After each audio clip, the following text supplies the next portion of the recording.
bleed green? Are you an ultimate Eagles football fan? Well, you're in the right place. Ready? This is Birds 365, hosted by the new Mac and Mac, Jody McDonald and John McMullen. Here we go. Who collectively have covered and talked about more than 50 plus years of Eagles football. Kick off your day with Birds 365. You'll get debate. We love to argue. You'll get the real story from inside the locker room. And you'll hear from some of the great football minds from around the region. You're about to become an Eagles insider. Get in the game. Join Jody Mack and Johnny Mack and join the football community that flocks to Birds 365. Birds 365 starts right now. Welcome to the NFL. Let's go!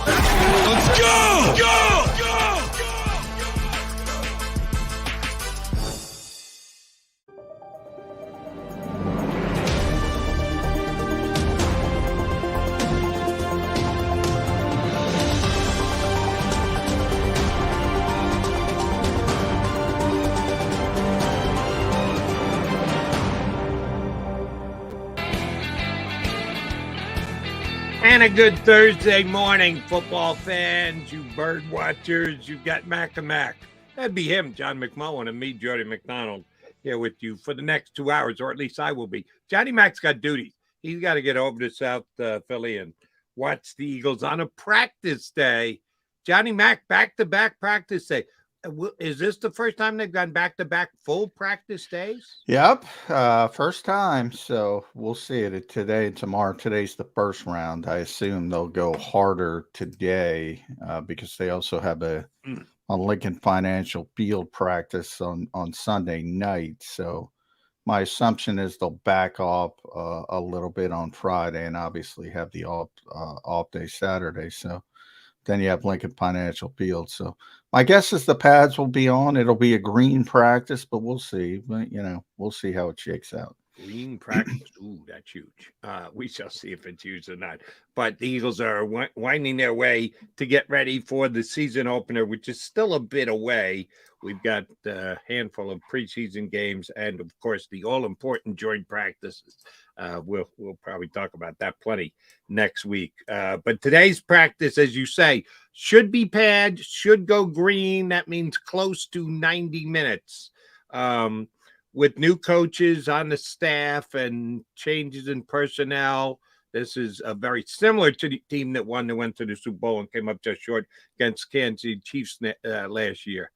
Do you think that if he was being honest with you under the code of honesty, do you think Nick Sirianni would say at this stage, and it's certainly if the answer is no, you're going to catch up pretty quickly, but do you think he's achieved what he's wanted to in the first 10 days of practice here? Just one real quick. Green means high intensity, so it's not the timing. It could be 55, it could be 90. Like day one was green as well, but it was 55 minutes. So who judges high intensity? Yeah, high intensity. So I'll try again. Who judges high intensity? The head coach. The head coach. But that's how he sets it up. So anyway, I just wanted to make that clarification. Is he happy? I don't know. It's been kind of sloppy. We talked about that. Was he trying to fight complacency by being a little bit more vocal? He claimed he wasn't. That's just him. I think he's happy with the first team offense. I think he's very happy. I think he's happy with his first team defensive front. I think he's very happy with that. And that kind of fills in from there. But as a coach, you're probably always a little bit unhappy, or you try to be, because you always want everything. Right. And there are always areas to improve. But it's evident this team's going to out-talent people. I've been talking about it for a while. They're just going to out-talent people. And, the offense and the defensive front is going to be able to make up for mistakes in other areas. And that's a nice luxury to have. So they're a good football team. I don't think the floor is too low, barring massive injuries. Obviously, you always got to throw that caveat in there. Mm-hmm. You have a boatload of key injuries. That changes everything. But if they're relatively healthy, this team's going to be pretty good.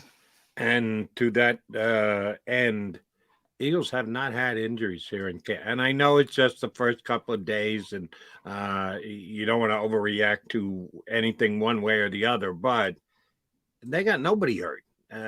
Those guys who seem to be being held at practice or limited to practice, and tell me if I'm wrong here, but it seems to be more precautionary than, wow, they're actually hurt. They're going to be out for a while. They're going to miss a chunk of time, a significant amount of practice.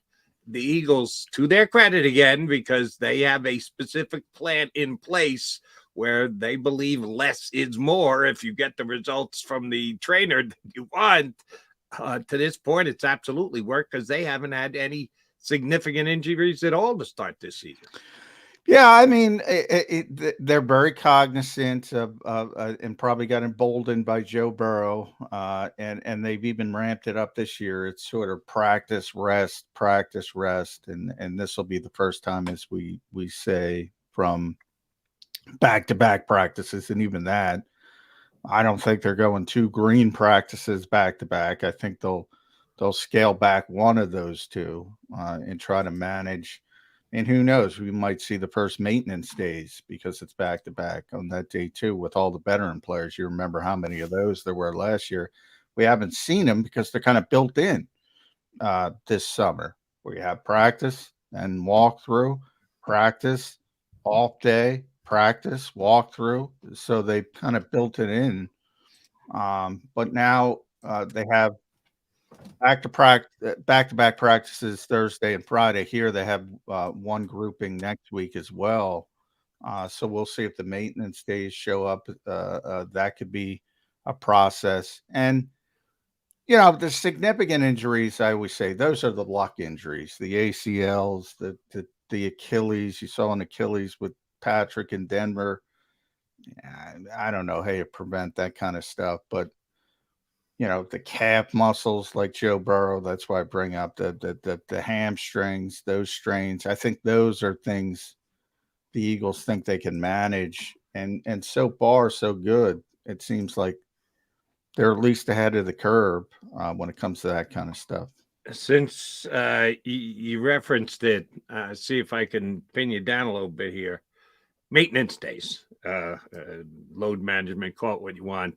Veteran guys not having to practice on either a full practice, green, yellow, indigo, or violet, whatever the coach judges it's going to be ahead of time, and or walkthroughs.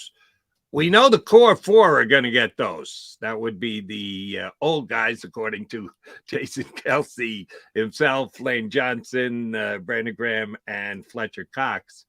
Who else is going to qualify for maintenance days this year? Well, you know, they've always been very cognizant of Josh Sweat's history. They've always been very careful with him. That's why he's in that group, because going way back to his high school injury, which, you know, could have been catastrophic. It was very significant. They've always been very careful with him. I'm trying to think other players.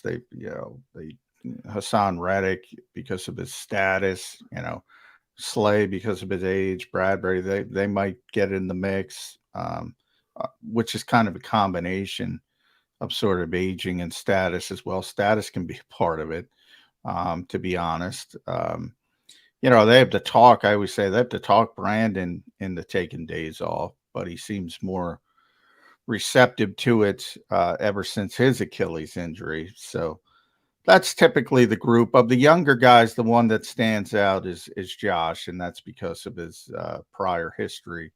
And they've always been very careful with him. If you go every step of the way with his career, they've always been very careful with him.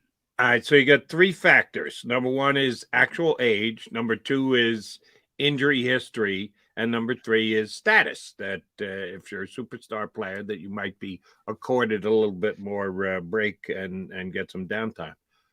Where's A.J. Brown fall onto that scale?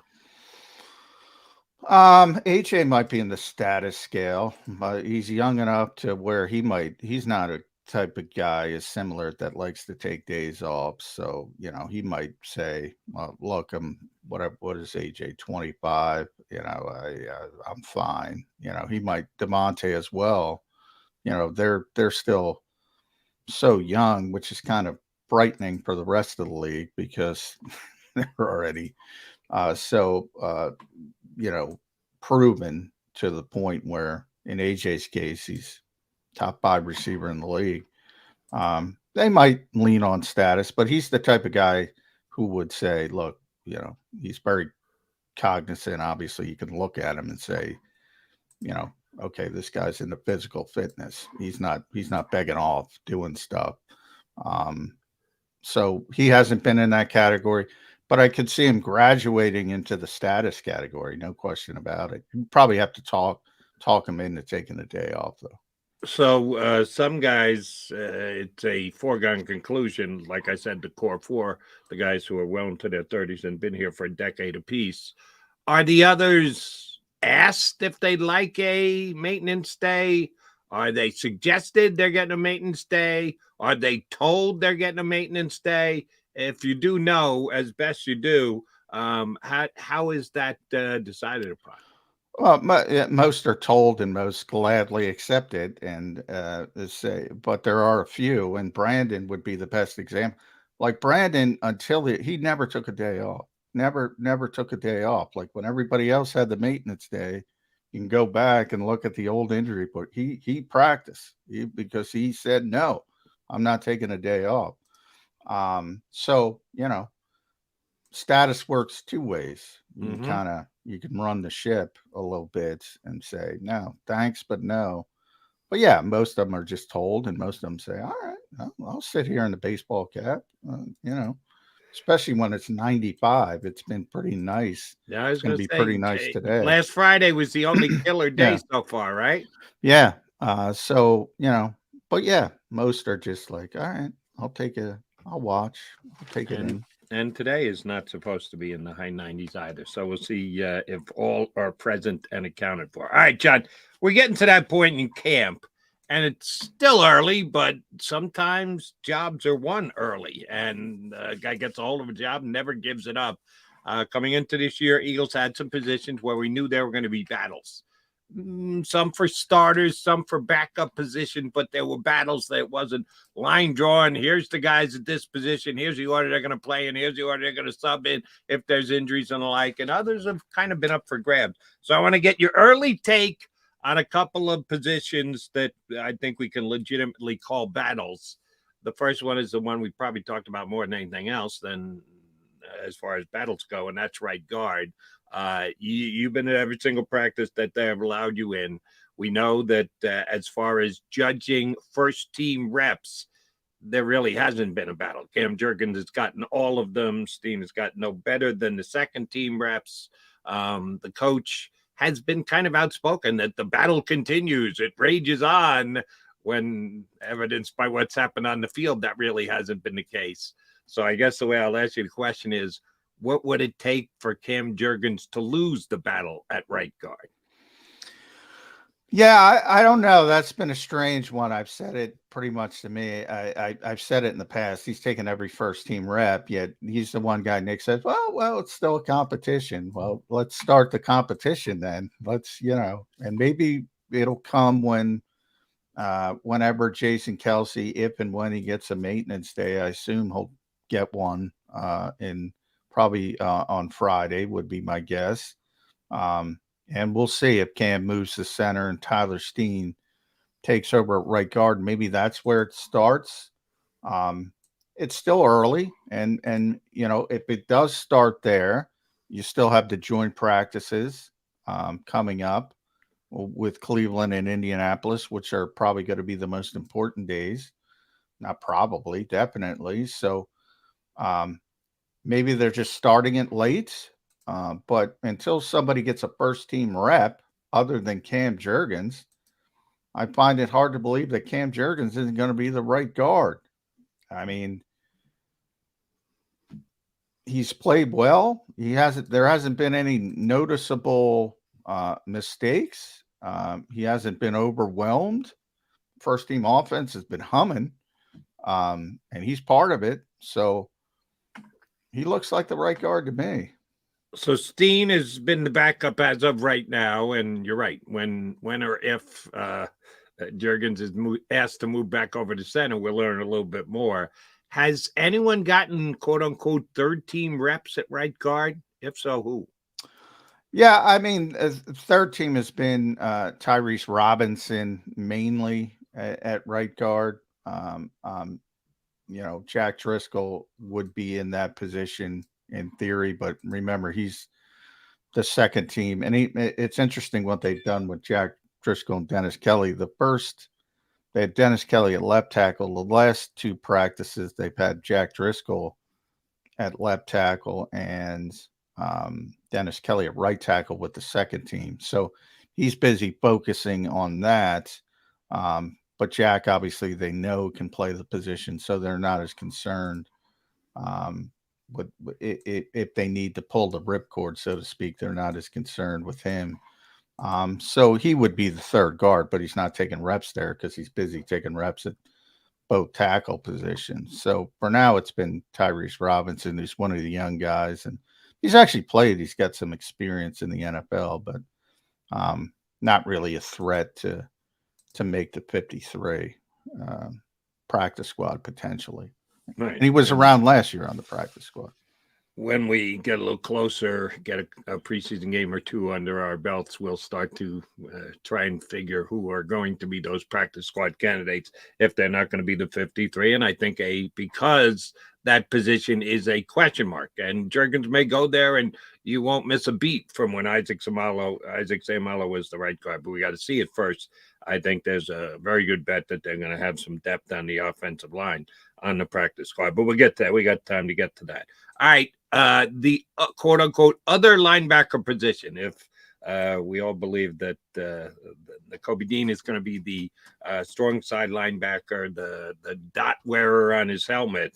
The other linebacker position seems to kind of be up for grabs. Nicholas Morrow was brought in as a free agent, put up a lot of tackles last year on a bad Bears defense, does have NFL experience, but has not wowed anybody in his NFL career. And in our Pro Football Focus rankings, which we relate to every once in a while, hadn't been really highly rated off the work he's done in Chicago. Not really wowed anybody in practice in the first couple of days here in Philadelphia either. And Christian Ellis has, going back to the OTAs and the first couple of days of practice here, that's a battle, John. I think that's to be determined. The question is, will the Eagles have nerve enough to put two guys out there as their starting linebackers? And we're not going to go to the big safety look just yet, just talking about the two linebackers.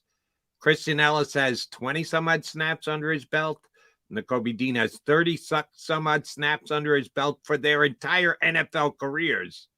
They got nerve enough to go that young at linebacker to start the year? Yeah, it's a good question. It doesn't, feel comfortable on paper. And Nick Morrow is the one guy who's got pretty extensive NFL experience. Now, Christian Ellis, it's interesting because he got the most first team reps. What day are we? Tuesday. But they also unveiled, as you mentioned a little bit there, the big nickel with three safeties on the field. So they got a lot of avenues they can go. A lot of people would argue none of them are good. But, I mean, Christian Ellis has earned, I think, the look, I should say. And I think if he plays well in those joint practices, he's probably going to win the job. But that's a long way to go. I think they kind of know what they have in Nick Morrow. He's going to be smart. He's going to know what to do, but maybe he doesn't have the physical gifts to stand out. So maybe they're using that to take a longer look at Christian Ellis and see if he can handle the workload, so to speak. That would be my guess. I wouldn't say because he took over pretty much and earlier in the week, Christian Ellis on the first team, I wouldn't say that's an indication he's won the job or even winning the job.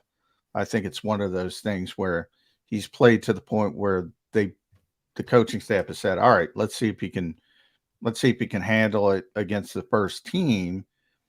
And it wasn't great against the first team. He's been great against the second team and the third team, but it wasn't great against the first team. So, which makes sense, right? I mean, those are Eagles got a good offense.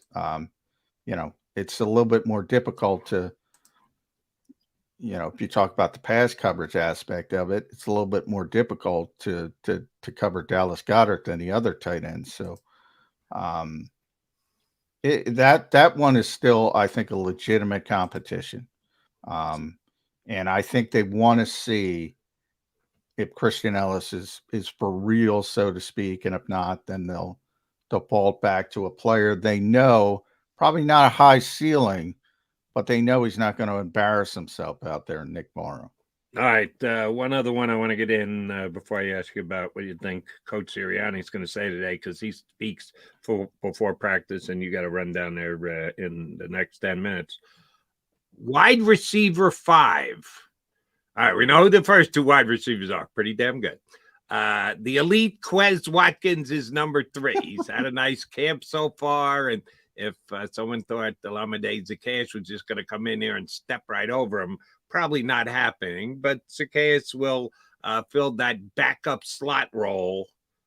They've got a bunch of guys on the roster who are wide receivers, including one guy who is part of the return teams.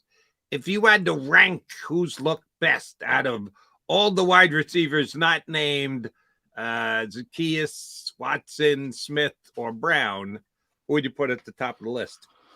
Well, Britton Covey's got that job. Britton Covey's a lock to make this football team. If somebody's going to beat out somebody, they're going to win that 4th spot and sort of over. You got to jump over Covey. Covey's going to be here, period, end of sentence, because he is the punt returner and he's improved as a receiver, although I don't think you're ever going to see him be relevant as a receiver. But I will say Avonte Maddox raved about him. He does look quicker. He does look more confident. He's really getting separation against the backup nickel corners. So he has improved in that aspect, but he's going to make the team. I mean, there's just no doubt about it. Then if he's a lock, wide receiver 6, and do you think there's a chance they're going to keep 6 wide receivers? No. Could Olamide Zaccheaus not make the team? Yeah, that's the more likely. Like if you're Deion Kane or you're some of the undrafted guys, Joseph Nada has been the most impressive. You got to beat out Olamide Zaccheaus for that 4th wide receiver slot. And I think it's possible. I mean, Olamide has been fine. He hasn't been bad or anything, but a couple things with Olamide. He's limited a little bit from a size perspective. He's not going to play outside a lot, so he's limited as a slot kind of only guy. And he's not he can return, but there's no way he's beating out Cubby for that punt returning job. So there's no evidence of that. So he's a little bit more limited than guys that can play both inside and outside.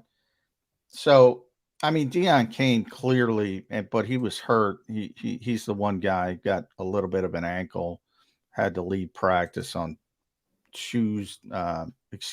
Sunday, and didn't practice on Tuesday. But he's clearly the most ready to go of the bottom end receivers, as I would call them. But that's where the 16-man practice squad, like a lot of those guys, they're going to keep 2 or 3 of those guys on the practice squad. And I don't think there's going to be any concern whether it's Deion Kane or Joseph Nada or Jaden Hazelwood. You're going to get those guys through waivers, and you're going to be. So that's where you can manipulate the roster. Howie's a little bit good at it. But, yeah, I'm very confident Britton Covey's going to be the 5th receiver on this team. Fair enough. All right. Every single day when you go over, you got a full practice. You get to hear from a member of the coaching staff before practice actually gets underway. Through all the defensive coordinator, the offensive coordinator, and the head coach. Circling back to the head coach today, first question I asked was, do you think Nick Sirianni is happy with what they've accomplished so far in X amount of practice they have? I'm sure somebody will ask him that question today.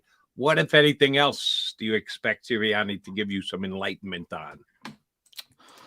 That's a good question. Well, he can't say the pads aren't on. So, that answer's over. He can't go down that route. I guess he can still say it's an early sort of route. I plan on asking him about Cam again. If it is a competition, when is the competition going to start? That's if somebody gets to it before me, I'll go in a different direction. But that's one of the more interesting questions.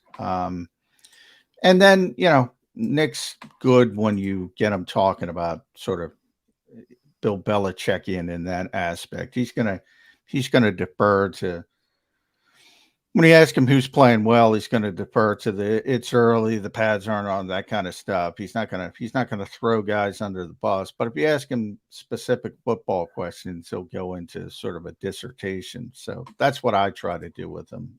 Kenny Gainwell made an interesting point about running back pass protection. We were talking about that a lot. And he said they have a motto in the running back room that just listen to the damn center, which was kind of interesting. That's how much respect they have for Jason Kelce, calling out protections and doing all that kind of stuff. So if you ask Nick about that, you'll get like a 10-minute answer. If you ask him, hey, how's Quez Watkins doing? You're going to get well, it's early, he's playing well, blah, blah, blah type of thing. Understood. And glad to see, I saw your post on the running backs. They maybe need to listen to Kelce a little bit better, because I told you yesterday, I think it was BLG had a rundown, watched that specific drill and said, Eagles running back, not great. We talked about that. I did look it up because nobody talks about running back pass protection. Swift actually graded really well in Detroit as a pass protector. So, but yeah, that's something I'll defer to BLG there, because I didn't get a good look at that drill that he was watching. But yeah, the other guys that have been here have not been great at it. So maybe DeAndre, because I think it was 4th PFF as a pass protector. That's pretty good. Yeah, so, that's very good. Yeah. So that will potentially boost his usage this year. Yeah, probably not. They'll base it on this is a forward-thinking offense that's thinking about putting up 35, 42 points. They're not going to go into protective mode as often as maybe some other teams. All right, last question for you before we let you run. I think it was back at the owners' meetings, and maybe even done it, maybe it was the second time, maybe double dipped, that kind of out of nowhere, unprovoked, unquestioned, Nick Sirianni decided to sing the praises of one Trey Sermon. And then during the OTAs, he went to bat specifically for Quez Watkins with the whole, he hears you guys say he stinks. Well, I'm telling you, he doesn't stink. He's killing it this practice. By the way, I don't know anybody who covers the team that said Quez stinks. That's not how we talk. That's how Gannon got in trouble when he said we're calling for his firing when he was 8-0, where they were never, when they lose their first game, whatever he said. But he got that wrong. He got the record wrong. Certainly nobody asked him about getting fired. I mean, you conflating the fan base with the reporters never ends well. Nick might have covered himself. I think he just left it as you guys. And that could have meant the individuals who are there asking him questions like yourself on the beat. It could have meant the Eagle fan. He didn't specifically say media members. He should have said fans if he meant fans, but he just went kind of open-ended there in his major defense of Quez. Will there be a surprise guy today that either unprovoked or maybe it comes off a question and you're a little surprised by the over-the-top praise thereof? Will there be an Eagle player that Nick Sirianni will take the back of to an extent that is somewhat expected. We might get a defensive guy to try to bolster that side of the ball. We might get a Mekhi Gardner for being physical. Who knows? That can go either way. You could say, why are you trying to hurt the guys in practice? Or you can say, ooh, he's showing up. That can go either way. Maybe a Jordan Davis because he's been so – maybe a Kayvon Wallace. You're going to get a Kayvon Wallace question because that came out of freaking nowhere. Kayvon Wallace all of a sudden is relevant at safety. And I don't think many of us saw that coming. So he's opened some eyes, whether Sean decides. So maybe I'll pick Kayvon Wallace because, that was a surprise. All right. And I lied. I got one more question for you. What fellow beat guy is going to make John McMullen certainly frown, if not groan, with a Kelly Green question? Kay Adams, she's going to be down there. That is a TV question. So yeah, Kay Adams is going to be there. Yeah, Kay's going to be there. So you might want to go down, Jody. Yeah, so I can't. I got to stay here. That's not good for me. TB, that's a TB question. So, but Kay will make it. Kay, I won't frown. So I got to turn that back because Kay's K. Yeah. So I won't. If you frown at her, somebody's going to question you. Yeah. So maybe I'll just go with one of the other TB guys. So pick your Johnny Clark. Johnny. Yeah, John's a good friend. He loves the Kelly Green, I'm sure. Quickie on Kay Adams. I've never met her. I've seen her on TV thousands of times, but never. Is she tall? No. She wears big heels. Yeah, she's got to go with the 4-inch spikes. I don't know. I'll report. Right, part of you're going to want to be part of Birds 365 tomorrow when McMullen's back to give us Kay Adams footwear update. You're going to see a bunch of these. I need that information. Now, I have to have that, McMullen. Now I'm too old, and I'm married, but you're going to see a bunch of these morons. I'm older and more married, but who the hell cares? Kay Adams footwear is important. You're going to see a bunch of these morons upgrade their wardrobe today. Guarantee it. Oh, you think so? Guarantee it. Yeah, guarantee. They know that Ms. Adams in the house. All right, good on them. All right, JM, safe travels over to the NovaCare complex. All right, thank you, Jody, and thanks, Mark. I see you in the green room. Farzetta filling in for Johnny Mac again today. So McMullen will be back tomorrow. We'll do the full bore Mac and Mac Birds 365, but instead you get Mac and Mark Farzetta jumping in, joining me next here on Birds 365.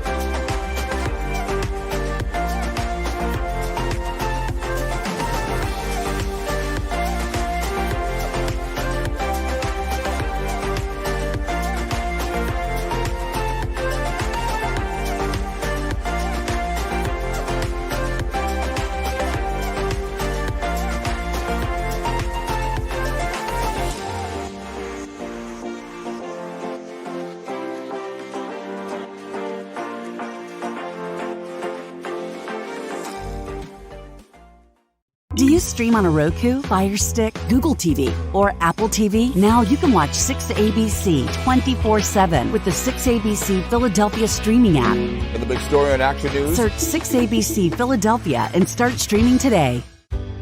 Go passionately. Go fearlessly. Go confidently. Go Birds! Go confidently towards your goals with First Trust, Philly's hometown bank for nearly 90 years, and the official bank of the Philadelphia Eagles. We're focused on getting you over the goal line. So go with conviction, go with trust, Go Birds! and go forward with us by your side. First Trust Bank, the official bank of Philadelphia dreams. Up and go Birds.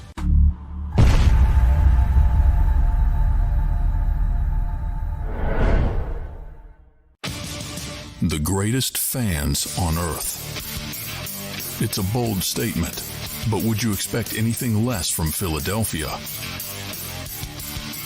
58 years of heartache creates a toughness, a grit, a resolve not found in most. Sure, our prayers were answered, but now that we've had a taste, we're looking for more. Pondley Hockey, official partner of the Philadelphia Eagles. All right, did you know I was the Mommy Slam Dunk Champion? Really? Yes, really, don't sound so surprised. Let's see it. Oh, you're ready. All right, here we go. Let's hear the crowd. So go to right, go to left, fake them out. Mama, go up, She did it. Again? You can't avoid gravity, but United Healthcare can help you avoid financial surprises by helping you compare costs and doctor quality ratings. United Healthcare. Uh-huh. EAGLES, Eagles.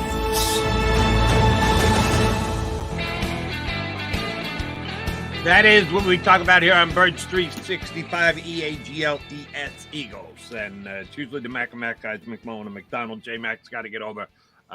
Eagles full practice today. Don't know if it's going to be green yet. That's high intensity that the coach has to decide.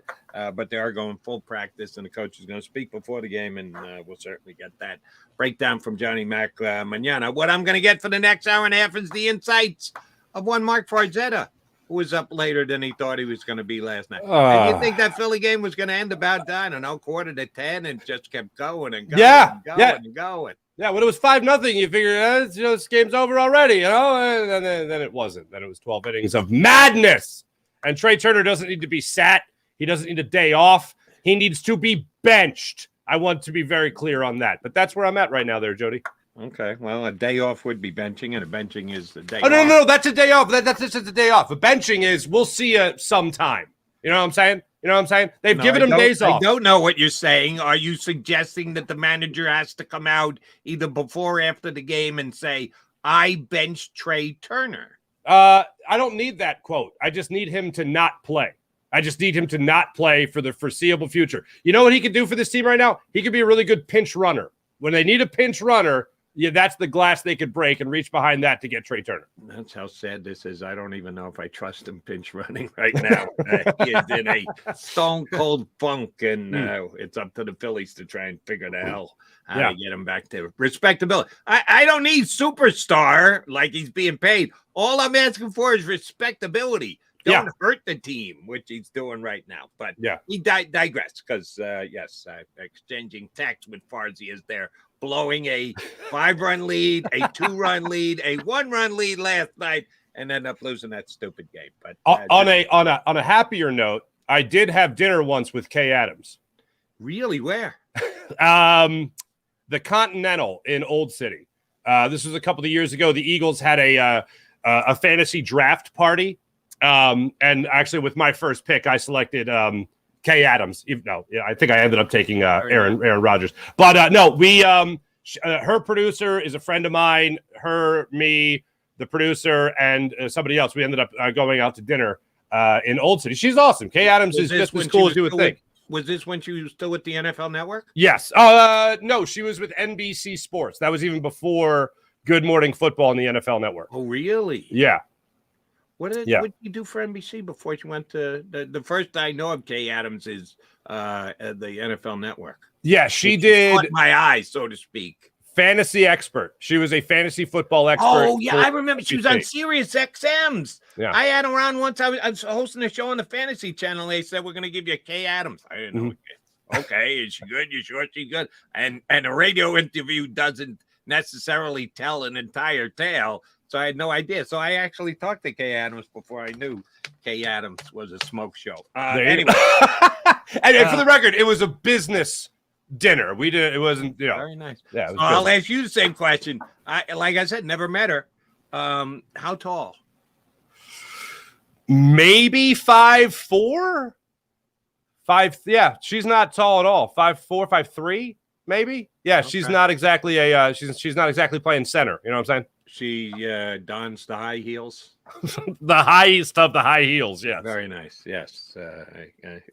I'm kind of bummed. I'm always happy to be working with you, Farzy, but truth be told, I'd rather be down at Eagle practice checking out Kay Adams' high heels. That's just me. I want to do the same thing with you I was doing with J-Mac before he had to run over to cover the Eagle practice and talk about a couple of the positional battles the Eagles are having. Right guard being the top among them. Certainly it looked that way coming in because you lose Isaac Seumalo and you don't bring in any veteran free agents to fill that void. You have guys who are already here, and you drafted a potential replacement in the third round. So everyone believed it was going to be beef jerky against Steen for the right guard position. It really hasn't been a competition to this point, even though the coach continues to tell us that it's a competition. If you're just judging by who's getting reps with the other players that we assume, as in we know, are going to be the other four starters on the offensive line, it's all been Cam Jurgens. What do you think's the method in the madness? If I'm portraying it well, and I think I'm being fair in doing so, why isn't the coach at least saying, yeah, there's a 1 and there's a 1A. It's not a dead even race just yet, that it was Jurgens' job to lose when camp opened up, and he certainly hasn't done that yet. Why do you think Sirianni is hedging here? I honestly look at Nick Sirianni. I found him to be a very honest, very genuine guy when he's addressing the media. Yes, of course, he gives you the coach speak. Yes, he believes in gamesmanship, but what really matters is what he's putting out there on the field. And Cam Jurgens has been the number one guy throughout the entire time. They've even had a mention or a suggestion, a hint of a competition. Cam Jurgens is going to be a offensive lineman on the Philadelphia Eagles, whether it be guard or center, for a very long time. My thought on the method to the madness is that they just want to get him in there and throwing bodies around as soon as humanly possible. They don't want him to sit out a year. They don't want him to sit on the sideline and learn by watching.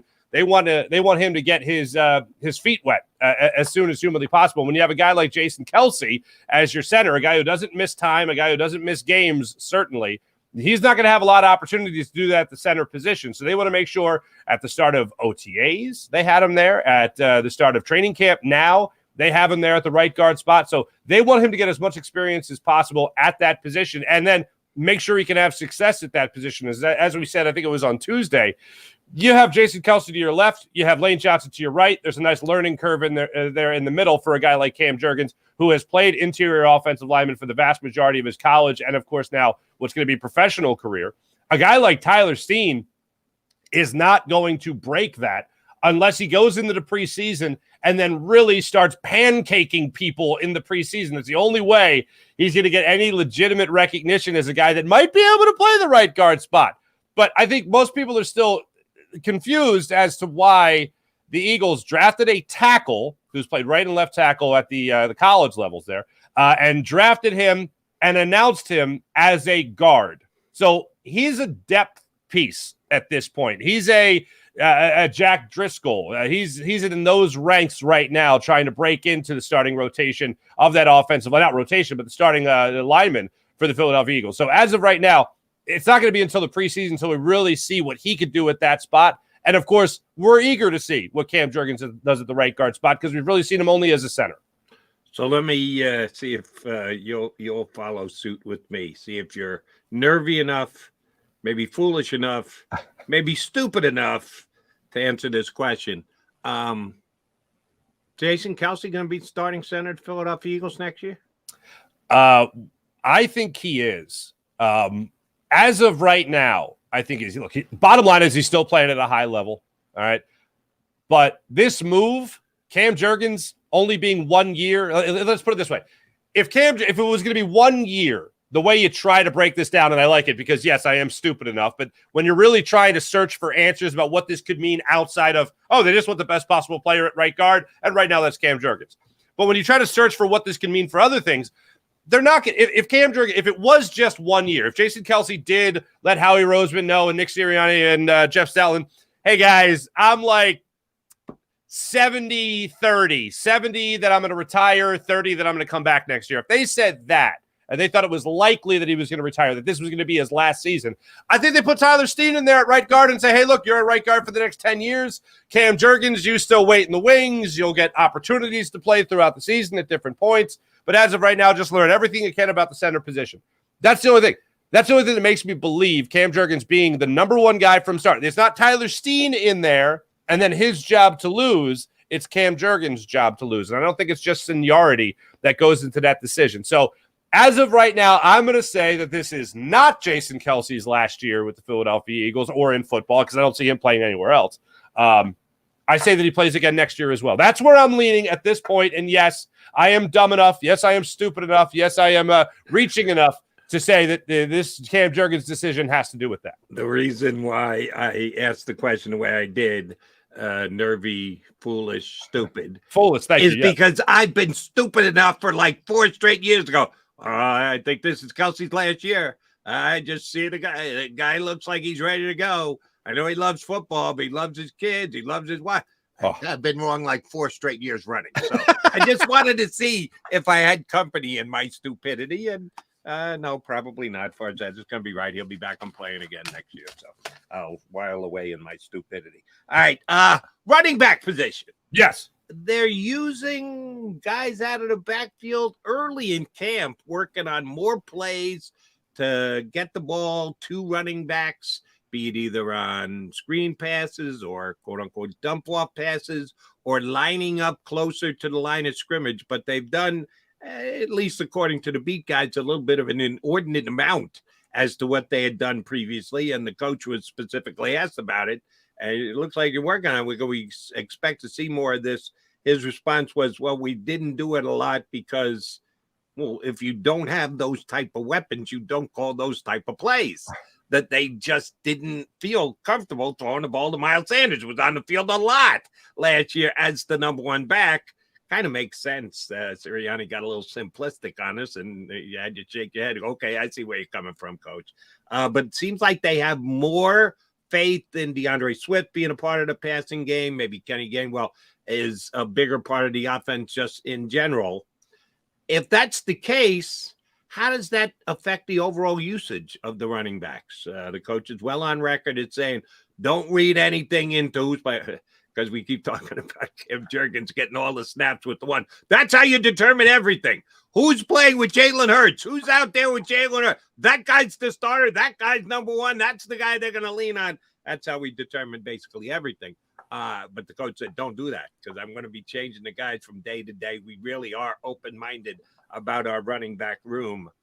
You buy in, or do you think that they already have certain, at least, leanings for this year as to how they're going to use their running back? And they got 5 guys for 4 spots at best. And last year, remember, it was 4 guys on the roster, but 3 guys active. Sermon was basically inactive for, what was it, 15 out of 17 games? Something like that. He got dressed twice because somebody was hurt. And that's the only way he got in, because somebody was injured in a given game. How's this whole running back thing going to shake out, Farzy? Remember how you were talking about the 1A, the 1 and 1A when it came to Steen and Cam Jurgens, and how that's very discernible, easily discernible, and all that stuff? When it comes to the running back room, it's a rotation. It is a revolving door, and that's not to say that one guy's going to be terrible. That's not to say one guy's going to really take off. They're going to ride the hot hand. I think the number 1 target out of the backfield is going to be DeAndre Swift. I don't think you go and get a guy that can catch 45 to 55, passes in a season, more than that even. I don't think you go get him from the Lions and add him to this backfield unless you're planning on making that part of your game. We talked about it in other years. I know Nick Sirianni said don't buy into it, as you just pointed out, but last year, we talked about the same thing. Oh, could the screen game be coming back and helping out the Philadelphia Eagles? Could wheel routes become a thing for the first time since Darren Sproles? Could this really be a big part of the Eagles' offense? We haven't really seen it in the last couple of years. We talked about it last year with Miles Sanders. We talked about incorporating Kenny Gainwell more, and we still haven't seen it. And I think one of the things that Jalen Hurts doesn't want to do is check down, doesn't like to check down to the running backs. How about the play is throwing to a running back? How about the play is a screen? How about the play is making sure you do, at times have that safety valve there in the flat for Jalen Hurts to check down to? I think this year, when you have Kenny Gainwell, you have DeAndre Swift, you have 2 guys that can very much catch the ball out of the backfield. I think Boston Scott can do that too if he is going to be a member of this team, which I do think he is. And then you have a guy that I think is going to be clear cut as a guy to run between the tackles in Rashad Penny. I think it's very easy to look at this Eagles backfield and say that you're going to have success in being able to throw the football to your running backs. The number 1 difference for me isn't Miles Sanders trying to improve upon catching passes out of the backfield, which he did. I think better last year than he did in years prior. And you don't have Kenny Gainwell that you're just looking to groom as a guy that's going to catch passes. You literally went out there and you made the acquisition of DeAndre Swift, one of the best running backs in the NFL right now, to be able to do that, and probably your best since you had Darren Sproles. So that is the number one reason as to why I think you can buy into the idea of then throwing to running backs more in this offense for the upcoming season. Well, and that may be just the way it plays. John and I talked about it earlier. The one thing that I think the Eagles have as a weakness with their backs right now, and it could be better, and John looked it up, that DeAndre Swift, at least as per Pro Football Focus, was one of the better blocking backs, pass protection running backs in the league. I ranked number 4 overall. I think I saw it on BLG's post on Bleeding Green Nation. They had a session of keeping the backs in and doing blocking against blitzers the other day. Not good. As a group, they weren't all that good, but at least last year, DeAndre Swift was pretty good at it. And you think about Miles. The funny thing, and it'd be really interesting to see if he does any of it with the Panthers this year. His first year, his rookie year as an Eagle, he was really good at catching the ball out of the backfield. And it was like he forgot everything he learned his rookie year, his second year, his third year. He peaked up a little bit, but not really last year. He just kind of disappeared after having a real good rookie year catching the football. One thing I do want to say about the DeAndre Swift, I was reading, I think it was Jeff McClain who put it out there, that Nakobe Dean, and I know we've talked about this, he hasn't really wowed anyone, but he hasn't really disappointed anyone necessarily. Like, he hasn't had a play where it's like, what the hell's he doing here? And then he hasn't had a play also where it's like, look at that was incredible. But apparently Nakobe Dean did truck DeAndre Swift rather well in the backfield on day 4 of practice. So there you go. There's something. There's something for Nakobe Dean. We shall see. All right. One other position I do want to ask you about is punter for the Eagles this year. And I know we all laugh and titter. Eagles are winning the Super Bowl. The Eagles are winning the thank Super Bowl. you very much for going there, Mr. Farzetta. If you didn't have a Shankopotamus from Aaron Sipos in the Super Bowl, it could have been a completely different outcome with a completely different outfit for Kelsey after the parade. No, it all went by the boards. They brought in a punter to compete with him, which was really weird last year. They didn't even bring in somebody to compete in camp. At least they did the right thing and brought in Zettner this year. But John has said it's been no contest, that Sipos has just blatantly outkicked them. Is there any chance that they kind of look past practice and go, yeah, but the Super Bowl. Yeah, but the Super Bowl. Yeah, but that they go in another direction? If they were really that ticked off, I guess they could have just cut Sipos and moved on and brought in somebody else. Yeah, he's gonna be the Eagle punter again this year, isn't he? That is gonna happen. Slate him in. Forget again about the 1 and the 1As. He is the only one. He's going to be the Eagles punter in the upcoming season. Yeah, if they were done with him, they would have moved on. They wouldn't have had this whatever bogus punter competition. And yes, more specifically, last year in the Super Bowl, not a great performance to say the least. But I'm more saying it for and this is I honestly I feel like this go in this offseason.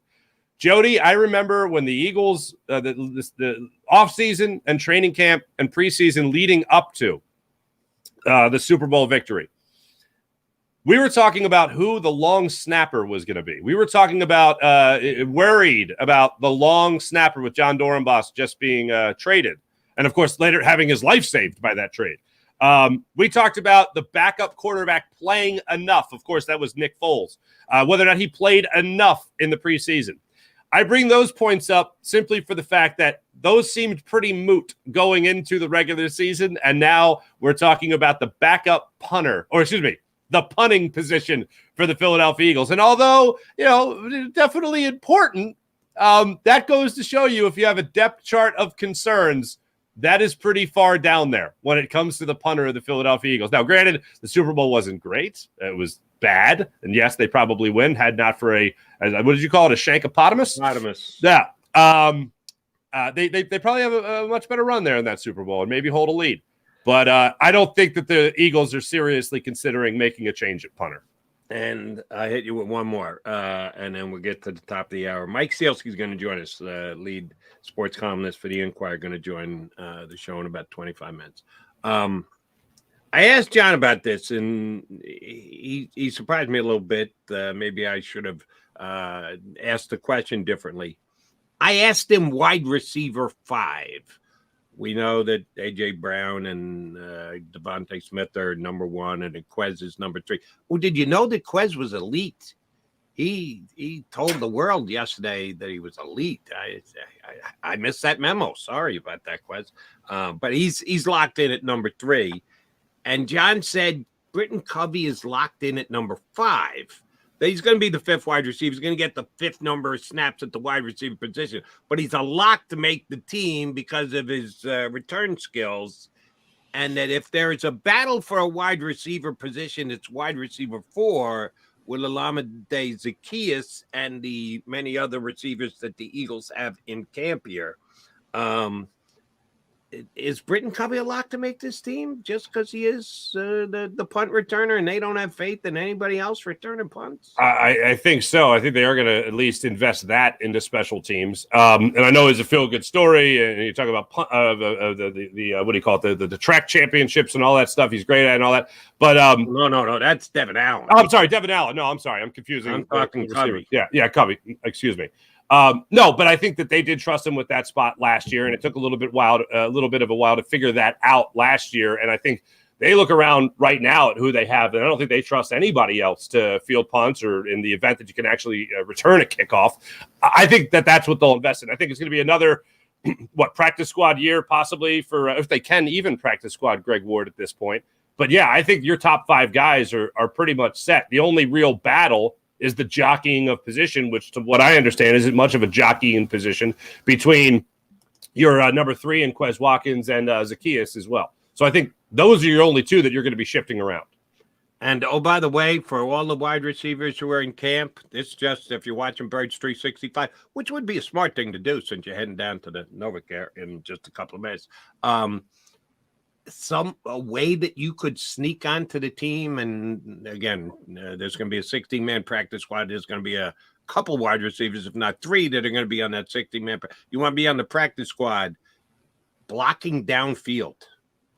Last year, they had Zach Pascal here, who was kind of the teacher's pet, the coach's favorite, because he would bust it and was a very accomplished downfield blocker, which you don't usually think of as a key attribute for a wide receiver in a league, is ability to block. Tell me, can he catch? Can he make a play? Can he make somebody miss? But we know that the coach is a bit of a wide receiver wonk because he used to be a wide receiver and he takes it very seriously when you talk about the wide receiver position. So for any of you guys trying to grab that practice squad, yeah, open somebody's eyes, lay somebody out in practice with a block this week. That'll move you up the charts a little bit. Just a helping hand from your buddy, Coach Mack here. All right, he's Mark Farzette. I'm Jody McDonald. We're going to take a quickie timeout. Mike Sealski in 20 minutes from now. When I come back with Farzy, the Philadelphia Eagles in the top 100. We'll break it down for you next year on Birds 365.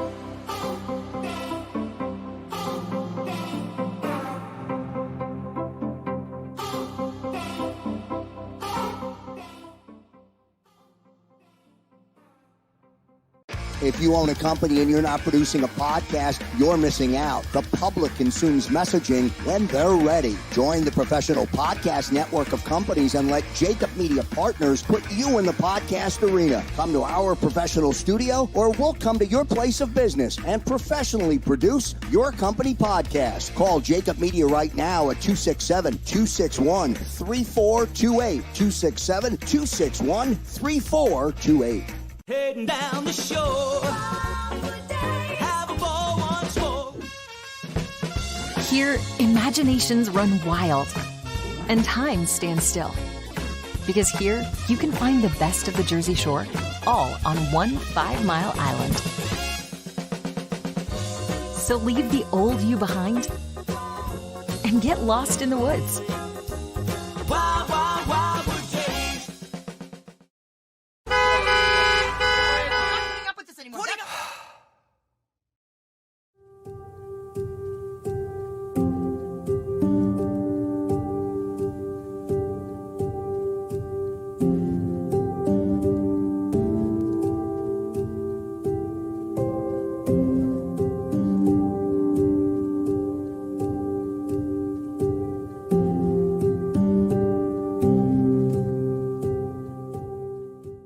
Score and save in southeastern PA and Delaware with Colony Pools this football season, and let the experts close your pool with a custom Merlin safety cover in green for the birds. And if you join our Winter Watch team, we'll give you another 20% off, and Colony Pools will handle it all. Keep your tiles on your pool, not in your pool. Fly with Colony right now, birds fans. Visit flywithcolony.com.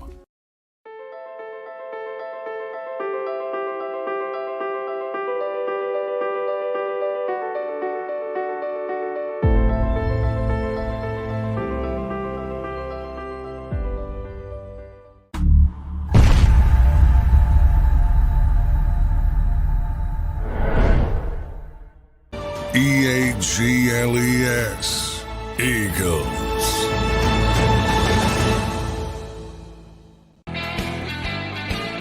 You got Birds 365 here on the JAKIB Media YouTube channel. Mark Farzetta in for John McMullen. Johnny Mac, if he's not already over there, I'm pretty sure he is, has made his way over to the Eagles training facility. They got a full practice today.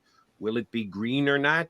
Only the coach knows for sure, and he'll tell those guys when he meets with them coming up in a couple of minutes. Farzi, here's what I want to do for the next 20 minutes before Mike Sealski joins us. Notice that they came out with the next grouping of players in the top 100 players as per NFL.com. And NFL.com makes this list up of the top 100 as votes by the NFL players.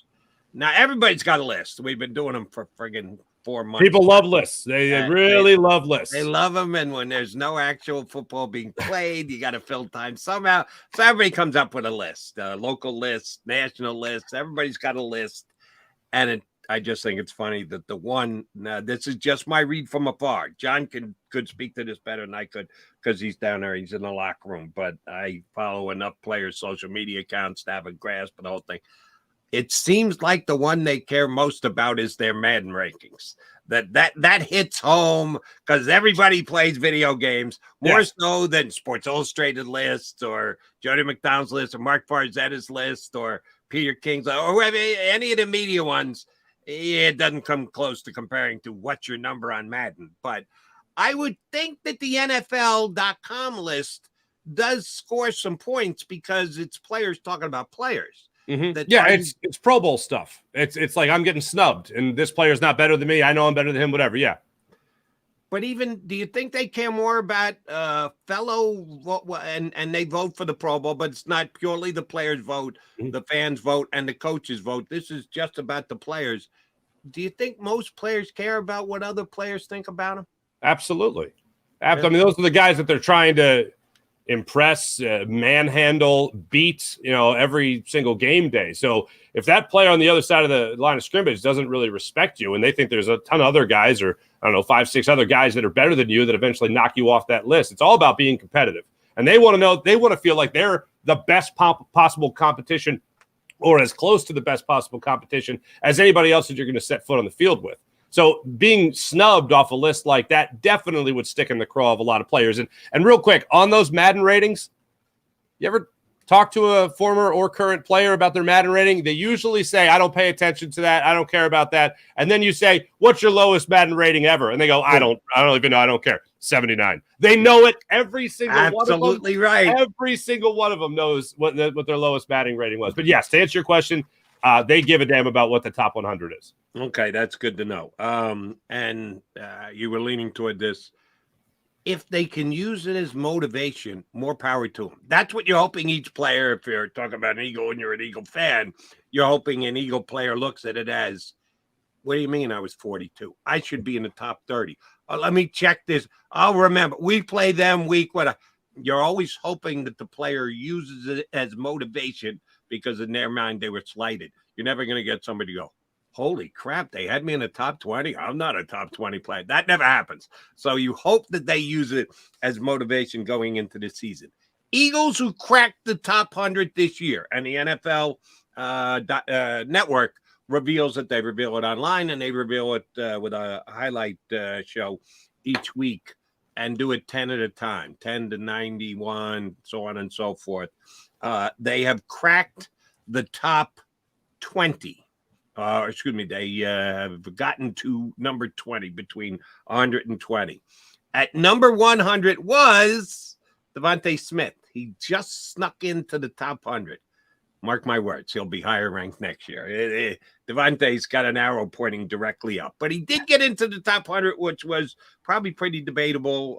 So good on Devontae, good on the NFL players for putting him in the top 100.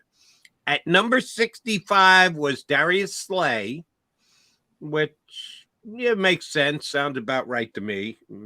I'll get to another point in just a second. Hassan Reddick, who just the other day said, I'm elite. I'm with all these guys. I had a historic year this past year. My previous years, which were pretty damn good. He got 10 sacks every year up until this past year. We went to 19 and a half. He said they were bad because he set the new bar for himself. Well, the new bar got him to number 48. Which I guarantee you he's never ranked in the top 100 before. So jumping in at number 48 is not bad, but I bet you he's pretty ticked off at 48. I think he thinks he's better than that. I'll tell you this. I think he's more pissed off at that than he is his contract. And I know people were trying to make a big deal out of him, like acknowledging, well, yeah, I'm underpaid, but I can't. That's not the point. Like, my point is to create a legacy. I just want to say that real quick while you're on the subject of Hassan Reddick. Mm-hmm. That's exactly what you want to hear from a player. That is, like, in this day and age, it seems so unbelievably lost where he said all the right things. Like, he acknowledged the fact that with his defensive production and defensive player of the year consideration last year, at least, that the money stuff, whatever, it's about building a legacy and a Hall of Fame career. He keeps up doing what he was doing last year and really the two previous years as well. Oh, this guy is going to write one hell of a legacy here in Philadelphia. I mean, he's already started writing it elsewhere. Last year was a nice start here in Philly. But, oh, my goodness, man. I was hanging on every word he had to say about forget about the contract. It's all about building a winner here in Philadelphia and me doing what I'm supposed to be doing to help this team be a winner. And, oh, by the way, we discussed this quickly yesterday. I think John either didn't understand the point I was making or he didn't know for sure. I don't think he was in that scrum. I defended – what I was told. Most of the people say it was Jeff McMullen who asked the follow-up question, do you think you were, do you see yourself as underpaid? I defend him for that question. So he's trying to start stuff. Why do you even do that? Why do you go there, McMullen? Blah, blah. No, Hassan Reddick brought up salary. He said some people judge themselves by their salary. He didn't say I do, but he said some people. And once you do that, you open up the door for the question of salary. So his son kind of opened the door, and Jeff McMullen pushed it wide open. And I say more power to him. I thought it was a fair question. Absolutely a fair question. All right, Hassan Reddick at number 48, Lane Johnson at number 41, and Jason Kelce at 37, which is interesting because for me, and everybody loves Kelce, and why wouldn't you love Kelce? He's going to the Hall of Fame. Lane Johnson is better at his position than Jason Kelce is at his position. You might make the argument they're both the best at their individual positions, but I think Lane Johnson at right tackle is far superior to every other right tackle. There are some centers that you can say are pretty damn close to Kelce, if not even with Kelce. So that's just a respect thing. And Kelce gets it, and he's earned it, and he deserves it. He's slightly ahead of Lane at 37, with Lane being 41. And A.J. Brown comes in at number 22. So as of now, in the top 100, and they have not revealed the top 20 yet, A.J. 22, Kelce 37, Lane 41, Hassan 48, Slay 65, and Devontae just snuck into the top 100 at number 100. 6 Eagles so far. The quarterback's still yet to come, right? You don't think that they No. can leave Jalen Hurts out of the top 100, do you? Absolutely not. And I don't know if you know this off the top of your head. I don't have the list in front of me, but is there what other quarterbacks are on the list? Do we know the quarterbacks on the list yet? I don't have the list in front of me either. Okay. That would be a good, obviously, jumping off point. Can I just give you one that kind of surprised the hell out of me? And man, I was just talking about guys getting motivation from being disrespected on lists. Okay. What do you think Aaron Rodgers was going into the 2022 season? On the list, top 100? Yes. Going into last year. Quarterback love. 15? 10? Not even close. Higher. Wow. Where was he at? Number 3. He was the number 3 ranked player going into last season, as per the players. Guess where he is this year? After the not so stellar year in Green Bay, in which the Packers didn't make the playoffs. I'm going to say he's in the 30s. He's in the 50s. Oh! 51. Finally. Aaron Rodgers dropped 48 spots. That Jets, from man. number 3 to number 51.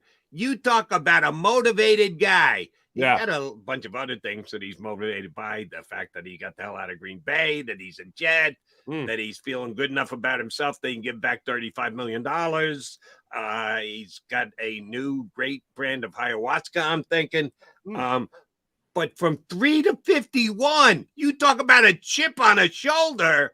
I love the fact that Aaron Rodgers is going to be that motivated for the Jets this year. Really, that's a slight to the Jets, if anything there, Jody. That's an awful slight to the Jets. Oh, yeah, no, now he's with you guys. Oh, he's not going to be nearly a top 3 guy. He's going to be a middle-of-the-road quarterback. That is – I find it hilarious. No, I'll tell you that you're doing disrespect. Now the Jets got reason to be pissed off at Farzy. You are woefully disrespecting the New York Jets, and both I and the Jets will remember that. Can confirm. Disrespecting. And oh, by the way, shame on the players that had him at number 3. Devontae Adams left before the season started, so you had to know that Aaron Rodgers' productivity was coming down in Green Bay last year. Why the hell do you put him at number 3? The players are the ones that should be held accountable for overrating Rodgers last year, but this year, with the talented wide receiver core that the New York Jets have, woefully underrated at number 51 coming into the season. That's pretty wild. Let me ask you this question real quick there, Jody. Is there an Eagle this year that you think will have a good enough season to crack in to the top 100? You mentioned Devontae Smith, how you see him definitely moving up the charts there from number 10. Is there an Eagle? Because there's one I have in mind that I think could make this list, and not just make it from not being ranked, but make it as a guy that could possibly, crank it even above top 70, maybe. Okay. 2 come to mind because I said, wrote them down myself. Not in the top 100, really? Number 1 is Josh Sweat. Double-digit sacks last year. I get it. It's a rotation, and BG's going to play, and with Nolan Smith being drafted, he's going to play. Not like Josh Sweat's going to be out there but he wasn't out there every single snap last year. They went rotation heavy last year, too, and he still got double-digit sacks, and he's that good. I was surprised that Josh Sweat did not crack the top 100. And here's the other one where I guess it's a personal thing. Which Philadelphia Eagle cornerback was better last year? I'm just talking last year. I'm not talking entire career. Just last year, Bradbury or Slay? James Bradbury. Same thing. I'd say the same thing. Slay got off to a great start, and McMullen loves talking about that Viking game where he really did do a good job of checking Justin Jefferson, and it was a great game. I'm not trying to take it away from big play Slay. He was phenomenal that game, but you're looking at the entire season, including postseason. James Bradbury had the better year. If you're just asking me my grade for the entire year, I would tell you James Bradbury would have had a better year. If you want to say Darius Slay had a better career prior to, okay, I'll sign off on that. Mm-hmm. But doesn't being better last year have a heavy-handed Bradbury unranked, Darius Slay 65? Mm-hmm. That I don't understand. I've got to believe those two should be very close to each other with the fact that Bradbury had the better year last year. Slay had the better career before. Yeah. Don't you love lists, Jody? Aren't lists the Why greatest? I'm bringing it up with you, Fargy, because I love lists. I love those two names. They're not the names I was thinking of. Really? But I agree. I do agree. Yes, career, it's not even a question, not even a debate. Darius Slay over James Bradbury. End of discussion. The guy I'm thinking of, and it's definitely one of those situations where, got to stay healthy. Dallas Goedert's one of the best tight ends in football. He blocking, receiving, he just stays healthy. He makes a Pro Bowl, and maybe he cracks this list even maybe in the top 80. But he has a good year this year. He's got two wide receivers that are obviously already on the list that are playing outside of him, and Devontae Smith and A.J. Brown. If Dallas Goedert stays healthy, I think he cracks this list no problem next year. That's the whole key. He would have cracked the list this year had he not missed the amount of games that he did last year. His overall gross numbers didn't compare to Andrews and Kelsey and San Francisco. I'm zotzing out on. Who's the 49er tight end? Why am I forgetting his name? George Kittle.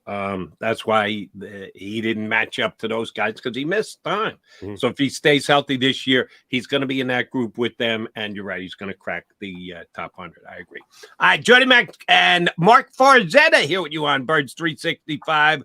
We're hoping to hear from Mike Sealski, our buddy from the Philadelphia Inquirer, WIP on the weekends. He does Saturday with Mac now. I do Sunday with Mac now. We're hoping to get Sealski up next here on Birds 365. Stay with us.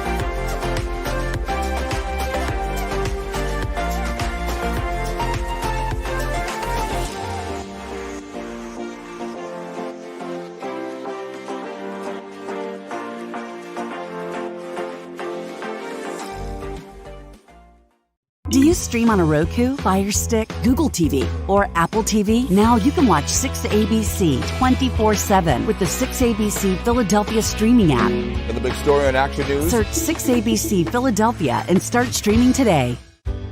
Go passionately. Go fearlessly. Go confidently. Go Birds! Go confidently towards your goals with First Trust, Philly's hometown bank for nearly 90 years, and the official bank of the Philadelphia Eagles. We're focused on getting you over the goal line. So go with conviction, go with trust, Go Birds! and go forward with us by your side. First Trust Bank, the official bank of Philadelphia dreams. Oh, and go Birds.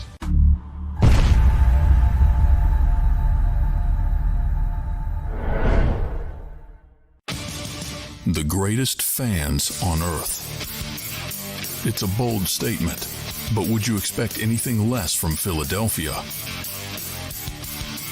58 years of heartache creates a toughness, a grit, a resolve not found in most. Sure, our prayers were answered, but now that we've had a taste, we're looking for more. Pondley Hockey, official partner of the Philadelphia Eagles. All right, did you know I was the Mommy Slam Dunk champion? Really? Yes, really, don't sound so surprised. Let's see it. Oh, you're ready. All right, here we go. Let's hear the crowd. So go to right, I go to left, fake a mom. Mama, go up, mama! She did it. Again? You can't avoid gravity, but United Healthcare can help you avoid financial surprises by helping you compare costs and doctor quality ratings. United Healthcare. Uh-huh. EAGLES. Eagles.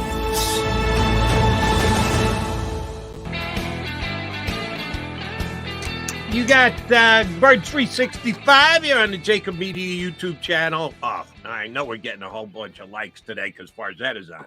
And McMullen and I, we tick you off more than anything else. But when Farzy's on, we need to add to our likes. So if you're streamed in right now, get us up, hit us with a like button to improve our algorithm. Do you got any idea what that means? They come and said, I have no idea what that means, improve our algorithm. It puts us in the stream and the flow of things. So when people are looking for content, we pop right in that stream. That's what it is. Yeah. Right. Oh yeah. Do you don't have an algorithm? Do you have the Instagram there, Jody? I can't even spell algorithm. So how the hell would I understand what it actually means or does if your algorithm is good, bad, or indifferent? You're not on the TikTok. You're not doing the TikTok. No. I'm X, aka Twitter. And that's about it. I never did Instagram for very one specific reason. Isn't Instagram as much picture-based as anything else? Yes. Right. Literally photo, like non-video. I mean, you can put videos, but it's literally just pictures, photos, yes. I'm doing Madonna for you here. You think we're going to highlight this picture as often as possible? No. What? I stick to the printed word. That doesn't get me. No, nobody. Oh, shoot, let me drop that immediately. No, I don't need to be doing Instagram. No, I'm not looking to gain followers via my great pictures. My pictures are A, boring, and B, ugly. So yeah, Twitter is fine. X is fine. I'll put out my messages via that way if I'm going to do social media. Don't need the Instagram. And what's the new? But you got to have Instagram to be part of the new Threads. Is Threads? Threads. You got a Threads account? I do have a Threads account. I really don't use it that much. It shows you too much of the people you don't follow and don't really have interest in. And it's not a lot of that. I'm still on the X right now. Threads is still working out a lot of the kinks. They are. Why? Where does it come up small? It makes you see threads from people you don't follow, which I find to be extremely annoying. Yeah, if I found what that person said to be noteworthy or at all interesting, I would follow them. So I don't need to see that Kylie Jenner, tweeted something, a non-picture. I don't need it. I don't need the thoughts. You know what I'm saying? I just need to follow the people that I feel will contribute in some way, shape, or form to the things that I'm interested in. They control the narrative, huh? Go figure. Yeah, that's I need X. I need some kind of social media outlet. So I'm not going to drop them all, but it does get really annoying when you realize that people are determining for you what you should be watching. No, I kind of want to decide that for myself. Great thing called a television. I get to choose the channels. It just doesn't go to a channel for me. I get to choose what channels, and tremendously, they leave it on the last channel I was watching before I go to bed. And when I turn it off, and that's the only time I turn it off is when I go to bed. But it's on that same exact. Got up this morning, boom, NBC Sports Philadelphia there because I watched Michael Barkham whine and complain about the Phillies last night. I shouldn't say whine because they deserved every bit of criticism that he gave them. So. I don't like to be dictated to by anyone else as to what I should be watching. All right, Farzy, McMullen's already over there. He's at practice, back-to-back practice, his first time this year. I asked him this. I'll just ask you to speculate as well.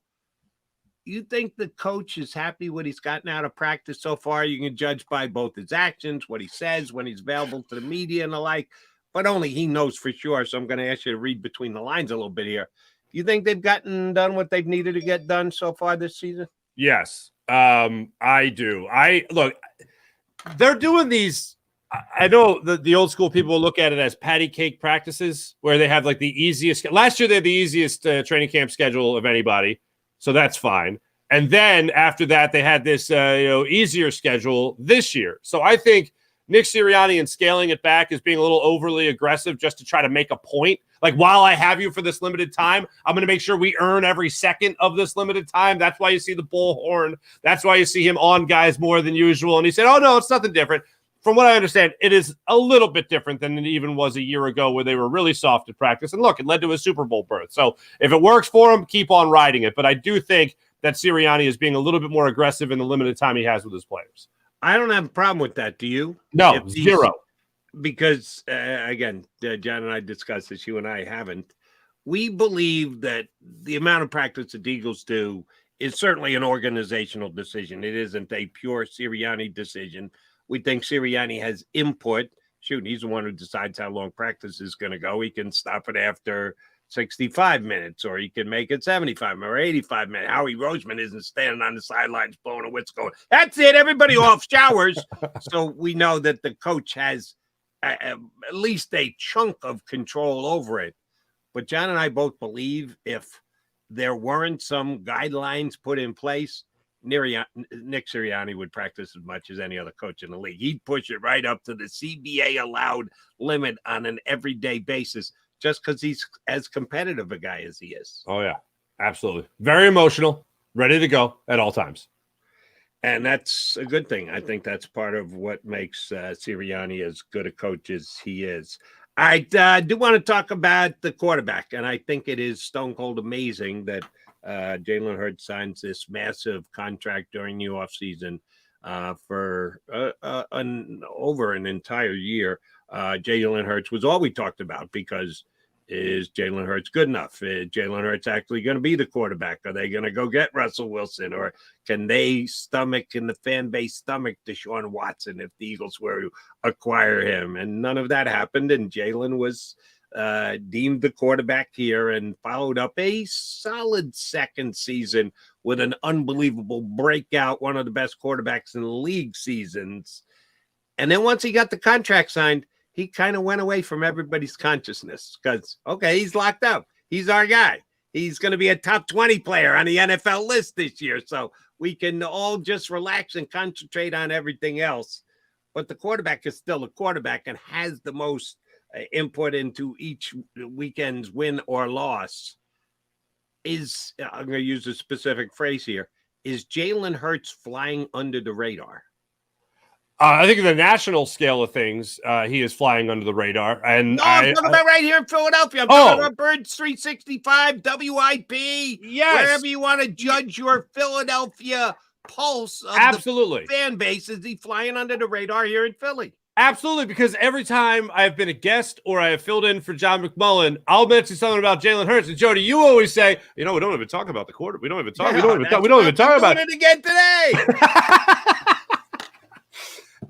I think the Eagles right now are in a very unique position that is very odd and strange for any Philadelphia Eagles fan of all time, unless you were there for 48 and 49, the back-to-back championships and the 1960 championship, unless that was in your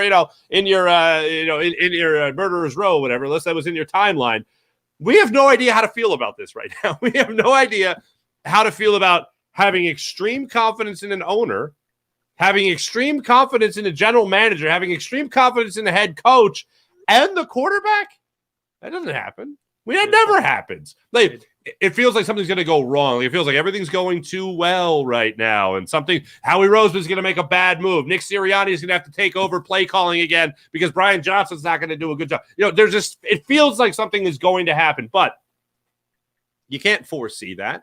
You can't make that call right now. It has to happen. But odds are right now with this team, it's not going to happen. They're in phenomenal hands right now when it comes to Jalen Hurts, Nick Sirianni, Howie Roseman, and yes, even Jeffrey Lurie.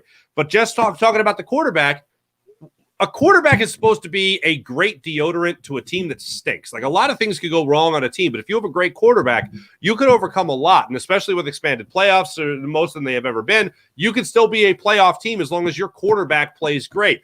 And look, a terrible offensive line is probably the hardest thing to overcome, but they don't have a terrible offensive line, and they have an offensive line coach that a lot of people have confidence in. Another guy they have confidence in to make sure they have other guys that are ready to fill in those roles. I look at a guy like Jalen Hurts that can be that phenomenal deodorant to a team that stinks. And Jalen Hurts, because he is that good, and because the team that was built around him is that good, and we just talked about the top 100 list there, that's pretty damn good. Yeah. The quarterback is not even close to a conversation point because he is taken care of, and we feel like he's going to take care of this fan base and the rest of this team. The bigger question marks exist on the defensive side of the football. And you could talk about young guys that still have to prove themselves, whether they be rookies or they be second-year players, Jordan Davis or the rookies of Jalen Carter and Nolan Smith, or only a second-year defensive coordinator in Sean Desai. So we have all that to determine and figure out. So the quarterback, you look at that position right there and you go, oh, we're good there. All right, what else do we got? And that's how he flies under the radar. We already have the expectation that Jalen Hurts is going to repeat what he did last year, if not be better than what he was last year. And he's going to apply the experience that he gained from last year, which would make him a better quarterback. So, yeah, he flies under the radar as far as that goes. And, oh, by the way, he looks good in midnight green. I just felt the need to add that to the conversation. Midnight or Kelly?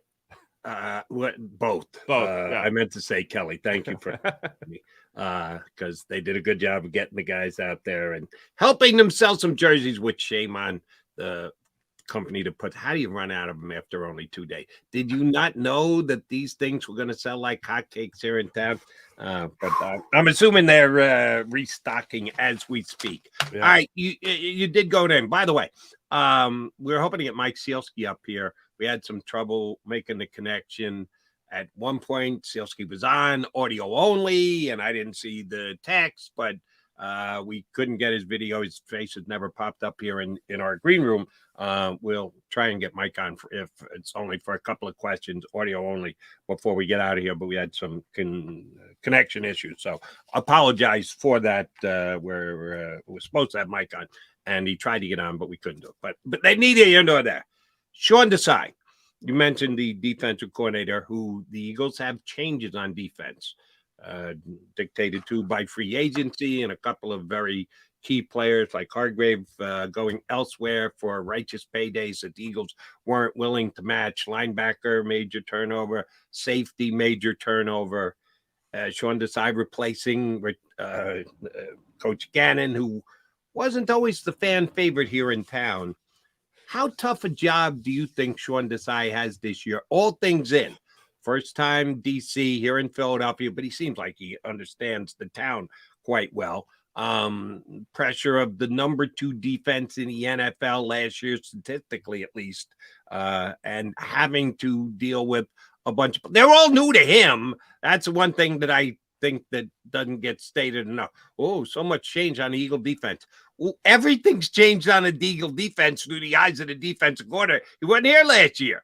So he's just gathering his group together, evaluating and trying to put them together as best as he possibly can. How tough a task does Sean Desai have this year?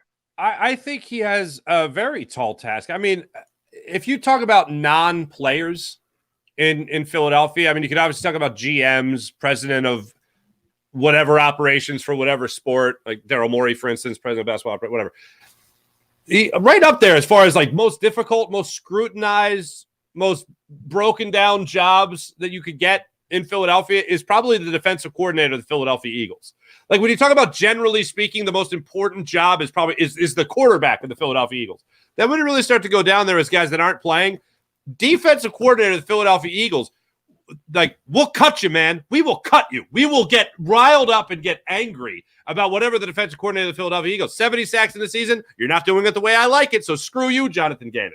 Like, that's how it breaks down. Jim Schwartz. People were very defensive of Jim Schwartz. I'll never forget being at that first draft party with Doug Peterson introducing his new coaching staff. And I remember Jim Schwartz gets introduced, Jody, and you would have thought Buddy Ryan was back on stage the way people were hooting and hollering for Jim Schwartz. And then, of course, that started to hit a little bit of a fan as well. People got tired of the wide 9. People got tired of Sticks defense. And then, of course, Jonathan Gannon gets here, and it's a very similar type of thing, playing off the line of scrimmage, playing back, making sure you weren't giving up the big play. That's not an exciting brand of football. You still get 70 sacks, and people are still upset because they don't like the way you're doing it.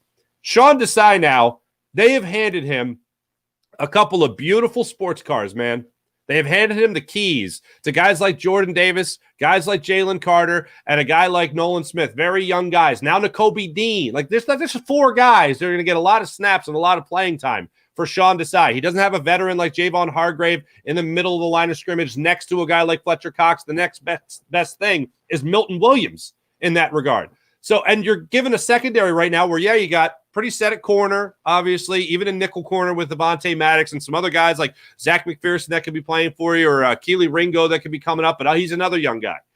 So there's a lot of guys there. You get to the secondary with the safety positions, and you're trusting guys that don't have a lot of experience either. So Sean Desai has his work cut out for him, man. And he doesn't have a lot of experience to boot, as we know. We know the one thing he has over Jonathan Gannon is he seems to have actually shook the hand of Vic Fangio. He actually worked for the guy. So that's what the defense wants to do. That's what the Eagles want their defense to do.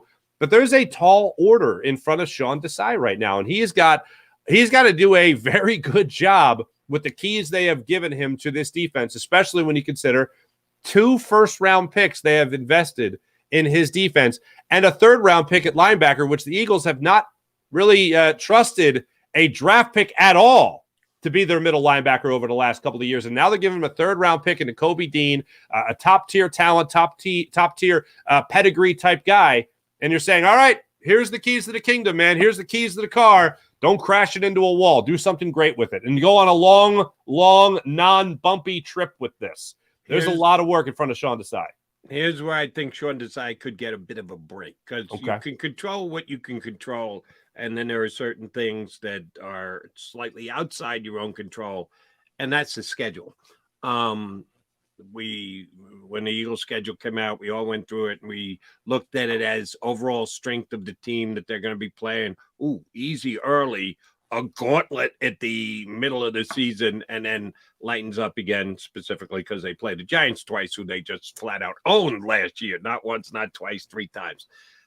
But looking specifically at one side of the ball to the other, the first 5 games, the only team for me that they're really going to be tested by offensively is Minnesota. And oh, by the way, they played Minnesota last year here in Philadelphia, same time, same bad channel, Thursday night early in the season, and completely shut them down. Now, Minnesota has Jefferson, one of the best players, probably the number 1 wide receiver in the NFL, but they also have a quarterback who just can't seem to win at night. And sure enough, they got Kirk Cousins, prime time, and that doesn't usually go well for Minnesota, but at least they have some weapons on offense. But even that, I think, is going to be reduced because their running back is going to be elsewhere, and they let Adam Thielen walk out the door, and I still think he's got game and will help Carolina. New England's offense doesn't scare me. If you believe that the Dalvin Cook less Minnesota offense isn't as good as it was, and oh, by the way, Eagles shut it down last year, Tampa's offense, really? You think Tampa's going to come in? They're going to have to go down and shut Tampa down because they got a chance to put up 31 points on the Eagles? I don't think so. Kyle Trask putting up 30 points on the Eagles? Don't think so. The Commanders, are you a Sam Howell guy? He's an oftentimes topic of conversation here on Birds 365 because I don't believe him a little bit, and Eddie Kratz might be the head of his Philadelphia fan club. You a Sam Howell guy for the Commanders this year? Not necessarily. No. To answer that question, no, I am not. I am not a Sam Howell guy with the Commanders. Nor am I. And the Rams don't have much of a running game. They're going to get Stafford back and Cooper Kupp back, which are nice. But the Rams offense, give you any worries? Can you keep you up from sleeping at night? Am I missing sleep over it? No. So you got the Pats, the Vikings, the Bucks, the Commanders, and the Rams before you get Aaron Rodgers and the Jets offense, which despite the disrespect that Farzi dropped on them earlier, is going to be one of the better offenses in the National Football League this year. That's 5 weeks to establish yourself as a pretty damn defensive-minded, dominant team. I think Sean Desai benefits greatly from the way the Eagles' schedule lays out. Sure. Absolutely. Could happen. But again, Eagles defense had a lot of success last year, and I don't remember Jonathan Gannon getting any leeway until he said that they were going to bleep and gut the 49ers. And then he, kind of hurt his reputation after that as well, but in the Super Bowl itself. But yeah, hey, look, if you're looking for a learning curve, if you're looking for an opportunity to have a couple breaks for you, that's a great way to start the season if you're Sean Desai. It's a great way to start your defensive coordinating tenure. And let's not forget this little note here. Sean Desai, as we've talked about before, has the parameters of his defense, the outline of his defense set for basically the way Nick Sirianni wants his defense to be run, the way defense should be played according to Nick Sirianni. So that's already in the books. A lot of guys and veterans have already been in that system. So guys like Fletcher Cox and Brandon Graham, for instance, or Hassan Reddick, those are guys that can put their arms around certain players, especially those younger guys I mentioned before, and make sure they understand the basic concept. Even though it's a different coordinator, the system is going to be very similar. It's going to have the fingerprints of Sean Desai, but they already have that comfort level. So that's a little bit of a curve for them as well, just like the schedule will be for Desai overall. He is Mark Farzetta. I'm Jody McDonald. You got us here on Birds 365. Johnny Mack is over at Eagle practice. Sirianni probably talking to the media as of right now. Eagles practice today, full practice. We'll find out if it's a padded practice or not. But back-to-back days for the first time this year. Yeah, the season's actually getting closer. Me and Farzi going through the early schedule. Yes, you can get excited about an upcoming season. All right, we're going to take a timeout here. Sielski was attempting to do it on his phone. It wasn't working. He couldn't get the video, but we were going to go audio only. Then he said, let me see if I can get in front of a laptop. So if we can, we're going to punch Mike Sielski up for the last 15 minutes of the show. If he can get in front of a laptop, then we can stream him in. If we can't, then Farzi and I will just put a bow on the show here on Birds 365.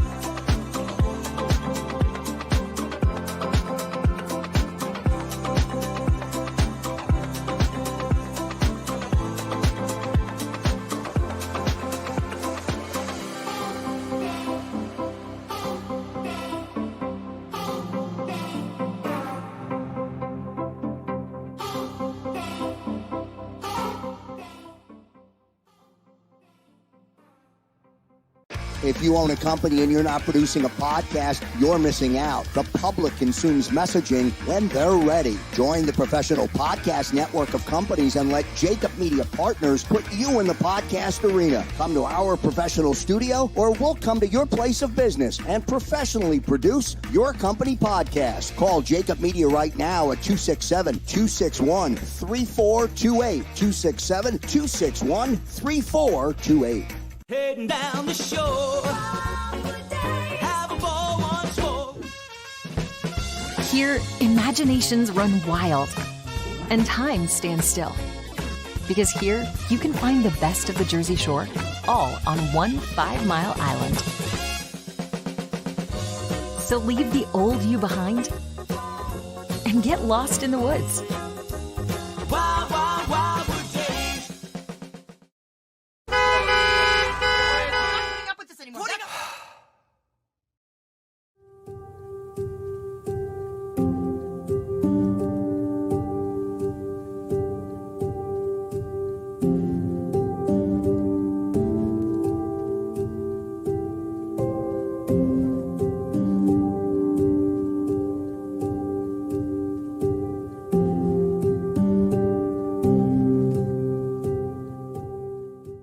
Score and save at Southeastern PA and Delaware with Colony Pools this football season, and let the experts close your pool with a custom Merlin safety cover in green for the birds. And if you join our Winter Watch team, we'll give you another 20% off, and Colony Pools will handle it all. Keep your tiles on your pool, not in your pool. Fly with Colony right now, Birds fans. Visit flywithcolony.com.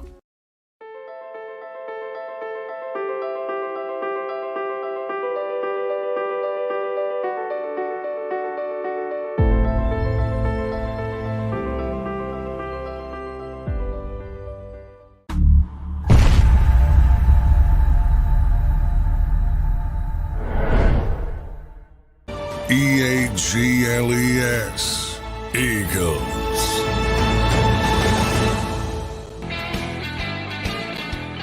Mark Farzetta in for John McMullen here on Birds 365. Johnny Mack over covering Eagles practice. Again, we had some technical difficulties. Part of that being Jody McDonald not staying on top of his text and or his private chat punch-ups here on Birds 365. Multitasking does from time to time get the better of me.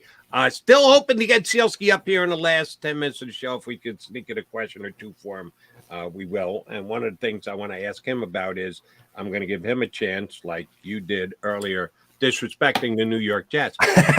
To disrespect the Dallas Cowboys, I'm sure you saw the quotes. Jerry Jones says the Cowboys are better.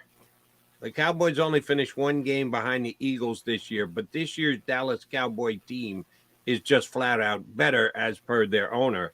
I guess he doesn't realize that one of the best guards in the National Football League is staying at home and is not out there playing with his team and could get his quarterback killed.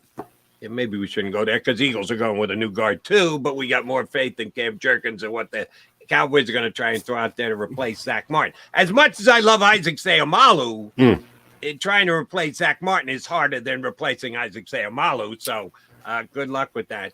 Any shots for the owner of the Dallas Cowboys you want to take if you're in a disrespectful mood there? I don't really think it's with the Cowboys. I don't think it's really with the Cowboys. I don't think it's disrespect. I think it's just reporting the news.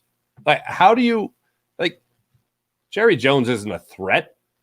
I don't look at Dak Prescott. I don't look at Mike McCarthy. I don't look at those guys as threats. I think the things they say before a season, Micah Parsons. Now, Micah Parsons is a great football player. He's a threat. But I look at what the Cowboys say in the preseason, and I go, oh, that's adorable. Like, that's so cute that they have all that confidence. Like, look at them. That's so beautiful. They have all that confidence, even though they're about to choke in another season. Look at them. Just adorable. Pinch their little cheeks. Mark Farzad is a nice guy, and that's the way he would look at it. Mike Sealski is a nice guy. That's the way he looks at it. I'll tell you what most Eagle fans would say. Hold on, let me get this out of my eye. Here's what I think of Jerry Jones. Just a guess the way that most of the Eagle fans would look at it. Do I have the wrong read on that, Sealski? Do you think Eagle fans are taking the, oh, that's cute, Jerry Jones, Mark Farzetta stance on the owner of the Cowboys? You know, I think more Eagles fans nowadays probably take Farzetta's stance on this, Jody. What are you, nuts? Here's why. WIP, you take calls on the weekend. Are you nuts? Jody, here's the thing, okay? It's a generational thing. I grew up hating the Cowboys as an Eagles fan because I remembered a little bit of the 70s, tiny bit of the 70s and the 80s, and certainly the 90s when the Cowboys were really good. And the Eagles couldn't win a thing. And it's Troy Aikman, it's Emmitt Smith, and it had been Roger Staubach and America's team.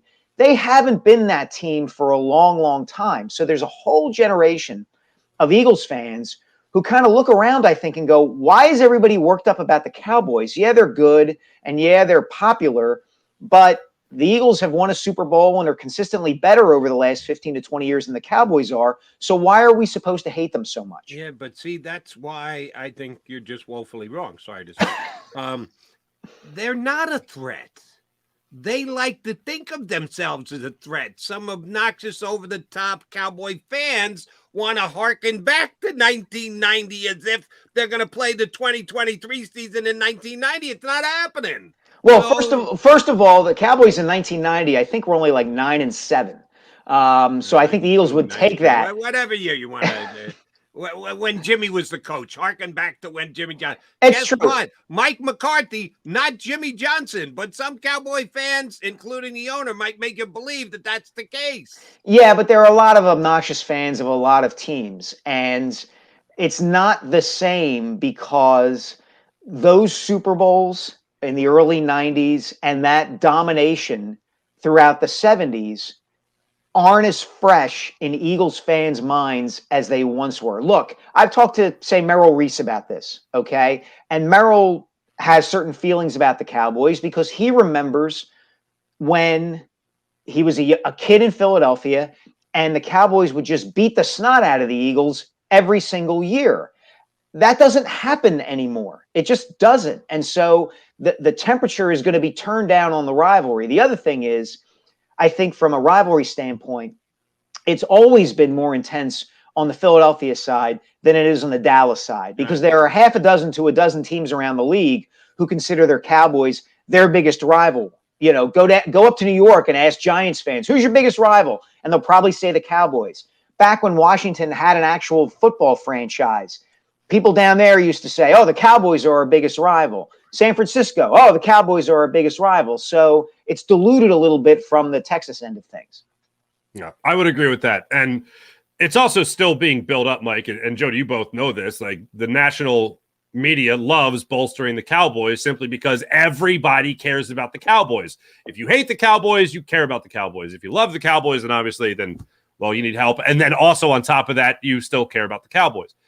I grew up in an era where that was on the back end. They were great when I was little, and then they started to really fall by the wayside and kind of started to become a shell of what they once were. So I think people from my generation in particular look at it and go, wait a minute, hold on a second. This is the team we're supposed to be worried about? Because, Mike, to your point, like 20 years, the Cowboys not really being a threat, and the Eagles, through the Andy Reid era, becoming more of a dominant team in the NFC. You tend to look in the rearview mirror at the Cowboys before you look ahead to them and go, oh, you got to be concerned about them because they just seem every year to find a way to blow it. Yeah, there's two ways to look at this, Mark. You can look at it from like a practical football standpoint where you say, how relevant are the Cowboys year to year? How good are they really? And how much does that play into their relevance, right? Like the New England Patriots are not as relevant now. We can see 3 years after Tom Brady left as they were when he was there, right? They were almost America's team while Brady was there. And now that he's gone, it's like, oh, okay, well, Bill Belichick, like, okay, great. Mac Jones is still their quarterback and they don't have any skill position talent and they're the worst team in the AFC East. So why do we care about them? The Cowboys have something different. They're relevant just by being the Cowboys. They're like the Yankees. They're like the Lakers. TV ratings prove that. Look at ESPN and Fox Sports and the amount of time those shows spend talking about the Cowboys. They clearly still move the needle for all the reasons that we're talking about in terms of, you know, they have a fan base that loves them and they have a lot of fan bases that hate them.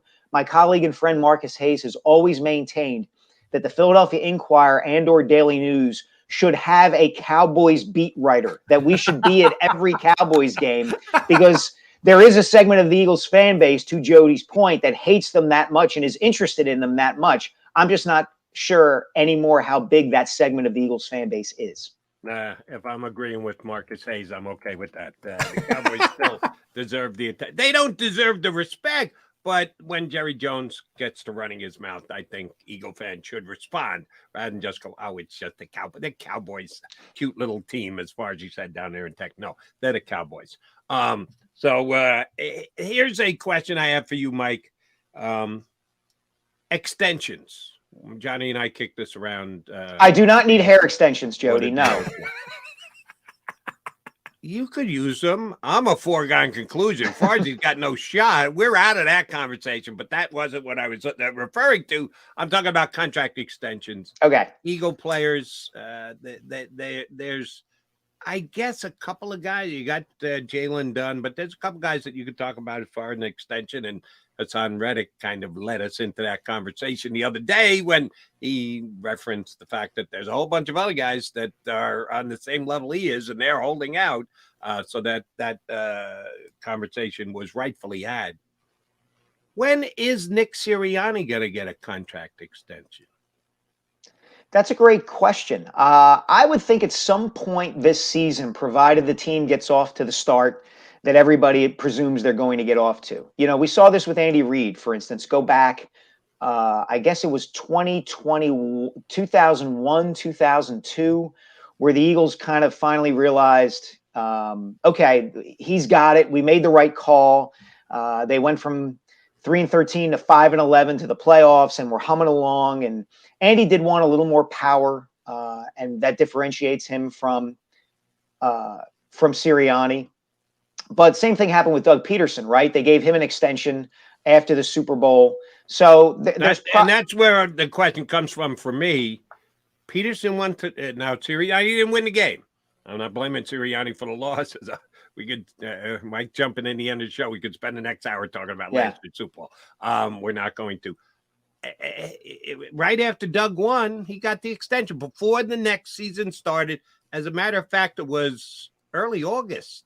Where are we now? Early August. It's like, I got right here, August 5th. What's today? August 3rd. So if they're going to match it up, they got to get it done in the next 2 days, Mike Sealski. Do the same thing for Sirianni they did for Doug Peterson. Do you think there's any chance those conversations are being had behind the scenes? Yeah, I think they probably are. The Eagles tend to keep these things close to the vest. I also think the fact that Peterson won a Super Bowl and Sirianni did it is a factor. I also think the fact that Sirianni has 2 new coordinators on his staff right now if that were giving the Eagles brass pause about, okay, let's see what he does this season, I could understand that too.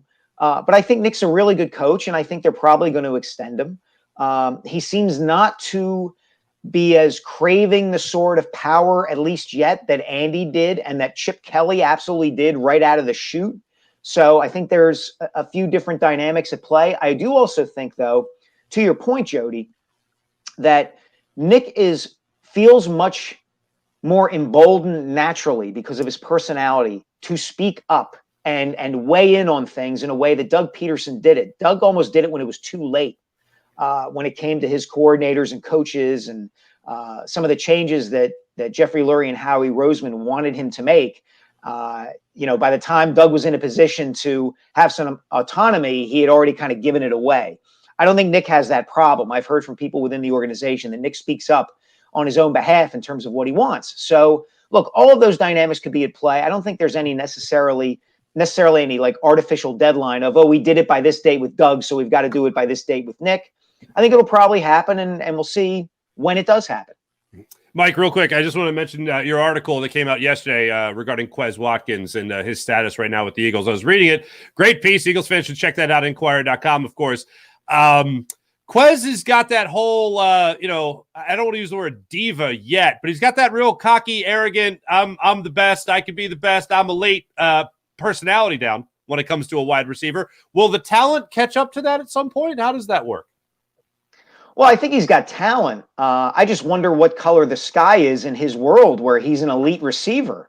I want to know what planet he's living on because he did not have an elite season last year. Yes, he had a shoulder sprain in early December. He suffered that in the victory over the Titans.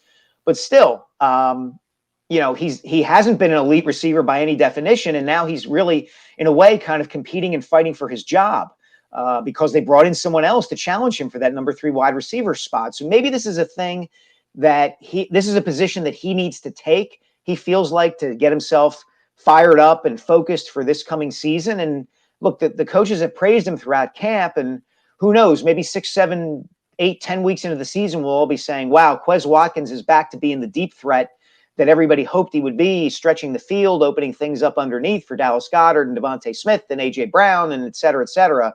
But I got to see it to believe it. And the fact that he's saying, bleep, I'm elite, after, the 5th or 6th training camp practice doesn't exactly fill me with a lot of confidence that he has a realistic perspective on himself in the NFL and on this roster. There's a fine line between being confident and being cocky. That came off as really cocky to me the other day. So Mike Sealsky, we'll see how it plays itself out. All right, last question before we let you run. There are certain tenets that Eagle fans have, and they love the blitz. They love coming with extras to try and get their quarterback. Just ask Jonathan Gannon about that. And this is just my read from doing sports talk here in town 30 plus years. They seem to have an affinity for the screen pass, that they just seem to like that. Donovan was really good. Brian Westbrook was phenomenal at it. And he's an Eagle fave over the past 25, 30 years. They're working on it in camp a lot, that they're trying to find ways to pass the ball to the running back. Will the screen game be back here in Philadelphia, much to the positive response of the Philadelphia sports fan? I think there's a chance that it will, Jody. DeAndre Swift can catch the ball out of the backfield. Kenny Gainwell isn't bad. He's done a pretty good job of catching passes over the last couple of years. And I think you're right. And I think one of the reasons that the Eagles like it as a play and a strategy, and one of the reasons that fans around here really like it, is it's been a successful play and strategy for this team for a long, long time. As you said, Donovan McNabb was very good at it. Brian Westbrook, Correll Buckhalter, Deuce Staley, they all could catch the ball out of the backfield, particularly in the screen game with Westbrook and Buckhalter. And the Eagles have had backs over the years who were really good at it. The other reason I think people like it and the Eagles like it is they consider it an extension of the running game. If the Eagles aren't going to turn around and just hand the ball off to a back, well, get it into his hands in the screen game. It allows the absolute strength of their offense, their offensive line, to work. They love to see Jason Kelce and Lane Johnson get out in space and, plow defensive backs and linebackers. It's worked for this team for a long, long time. And if Sirianni and Brian Johnson can incorporate it more in their repertoire of plays, it's all to the good. I mean, it takes pressure off of Jalen Hurts. It causes teams to hesitate if they're going to blitz him, because then Hurts can just dump the ball off, and before you know it, you've got this long developing play that's picking up 10, 15, 20 yards. So if they can get it to work, it's a huge part of their offense, could be a huge part of their offense, and they should be working on it because it's been effective for them for a long time. It was the perfect hedge for Andy Reid because everyone screamed run-pass ratio. Well, you guys consider screen passes runs. I consider screen passes as passes. So stop with the run-pass ratio. So good stuff. Mike, we appreciate you making the effort to try and get on. Technical difficulties. Thank you very much for attempting earlier. I blame McDonald because I didn't follow with the. I blame anybody who talks about himself in the third person, Jody. Come on. Yeah, that's me. McDonald apologizes for that. Sealski likes Elaine. Mike, thanks much. I know you and I got a Saturday show together coming up soon. Looking forward to that. Thanks. Me too, Jody. Thanks, guys. Good to see you both. See you guys. Sealski here with us on Birds 365. And again, yes, we have a private chat here on the site that I never use, and that's just my fault. I got to stay on top of it. I'm getting messages from Farzetta. Farzetta uses it, and he doesn't even do the damn show, but once in a while. I threw up a Hail Mary. I don't even know if you guys use it. I was just like, I'm going to type here and just see if Mike's ready. I don't know. I don't know if you guys look at this. It's there, but the foolish host doesn't use it often enough. So again, I can't use my last name, so I'll just go with foolish host for dropping the ball today. But we thank Mike Sealski for jumping on. Johnny Mack back again tomorrow, but again, he'll exit stage left because the Eagles have back-to-back practices. Kind of a key practice today. See how they come out after doing back-to-back practices, and Sirianni gets to talk to the media. So you want to be back here tomorrow. Farzetta might be back here tomorrow. I'm not going to make you commit to anything just yet, Farzetta, but you might get him again tomorrow. We're going to have to stay tuned and find out. Thank you very much to Mark for doing it. The Birds 365 show with who? You got to find out. Tune in tomorrow in 2 and 2. You've been listening to Birds 365, the destination for the passionate Eagles football fan who bleeds green. If it's Eagles football, we're talking about it. Debate, inside the locker room, and guests that are some of the greatest football minds from around the region. We hope you enjoyed the show. We know we had a blast. Make sure to like, comment, and subscribe, and we'll be back soon. But in the meantime, hook up with us on social media at JAKIB Sports. See you next time on Birds 365.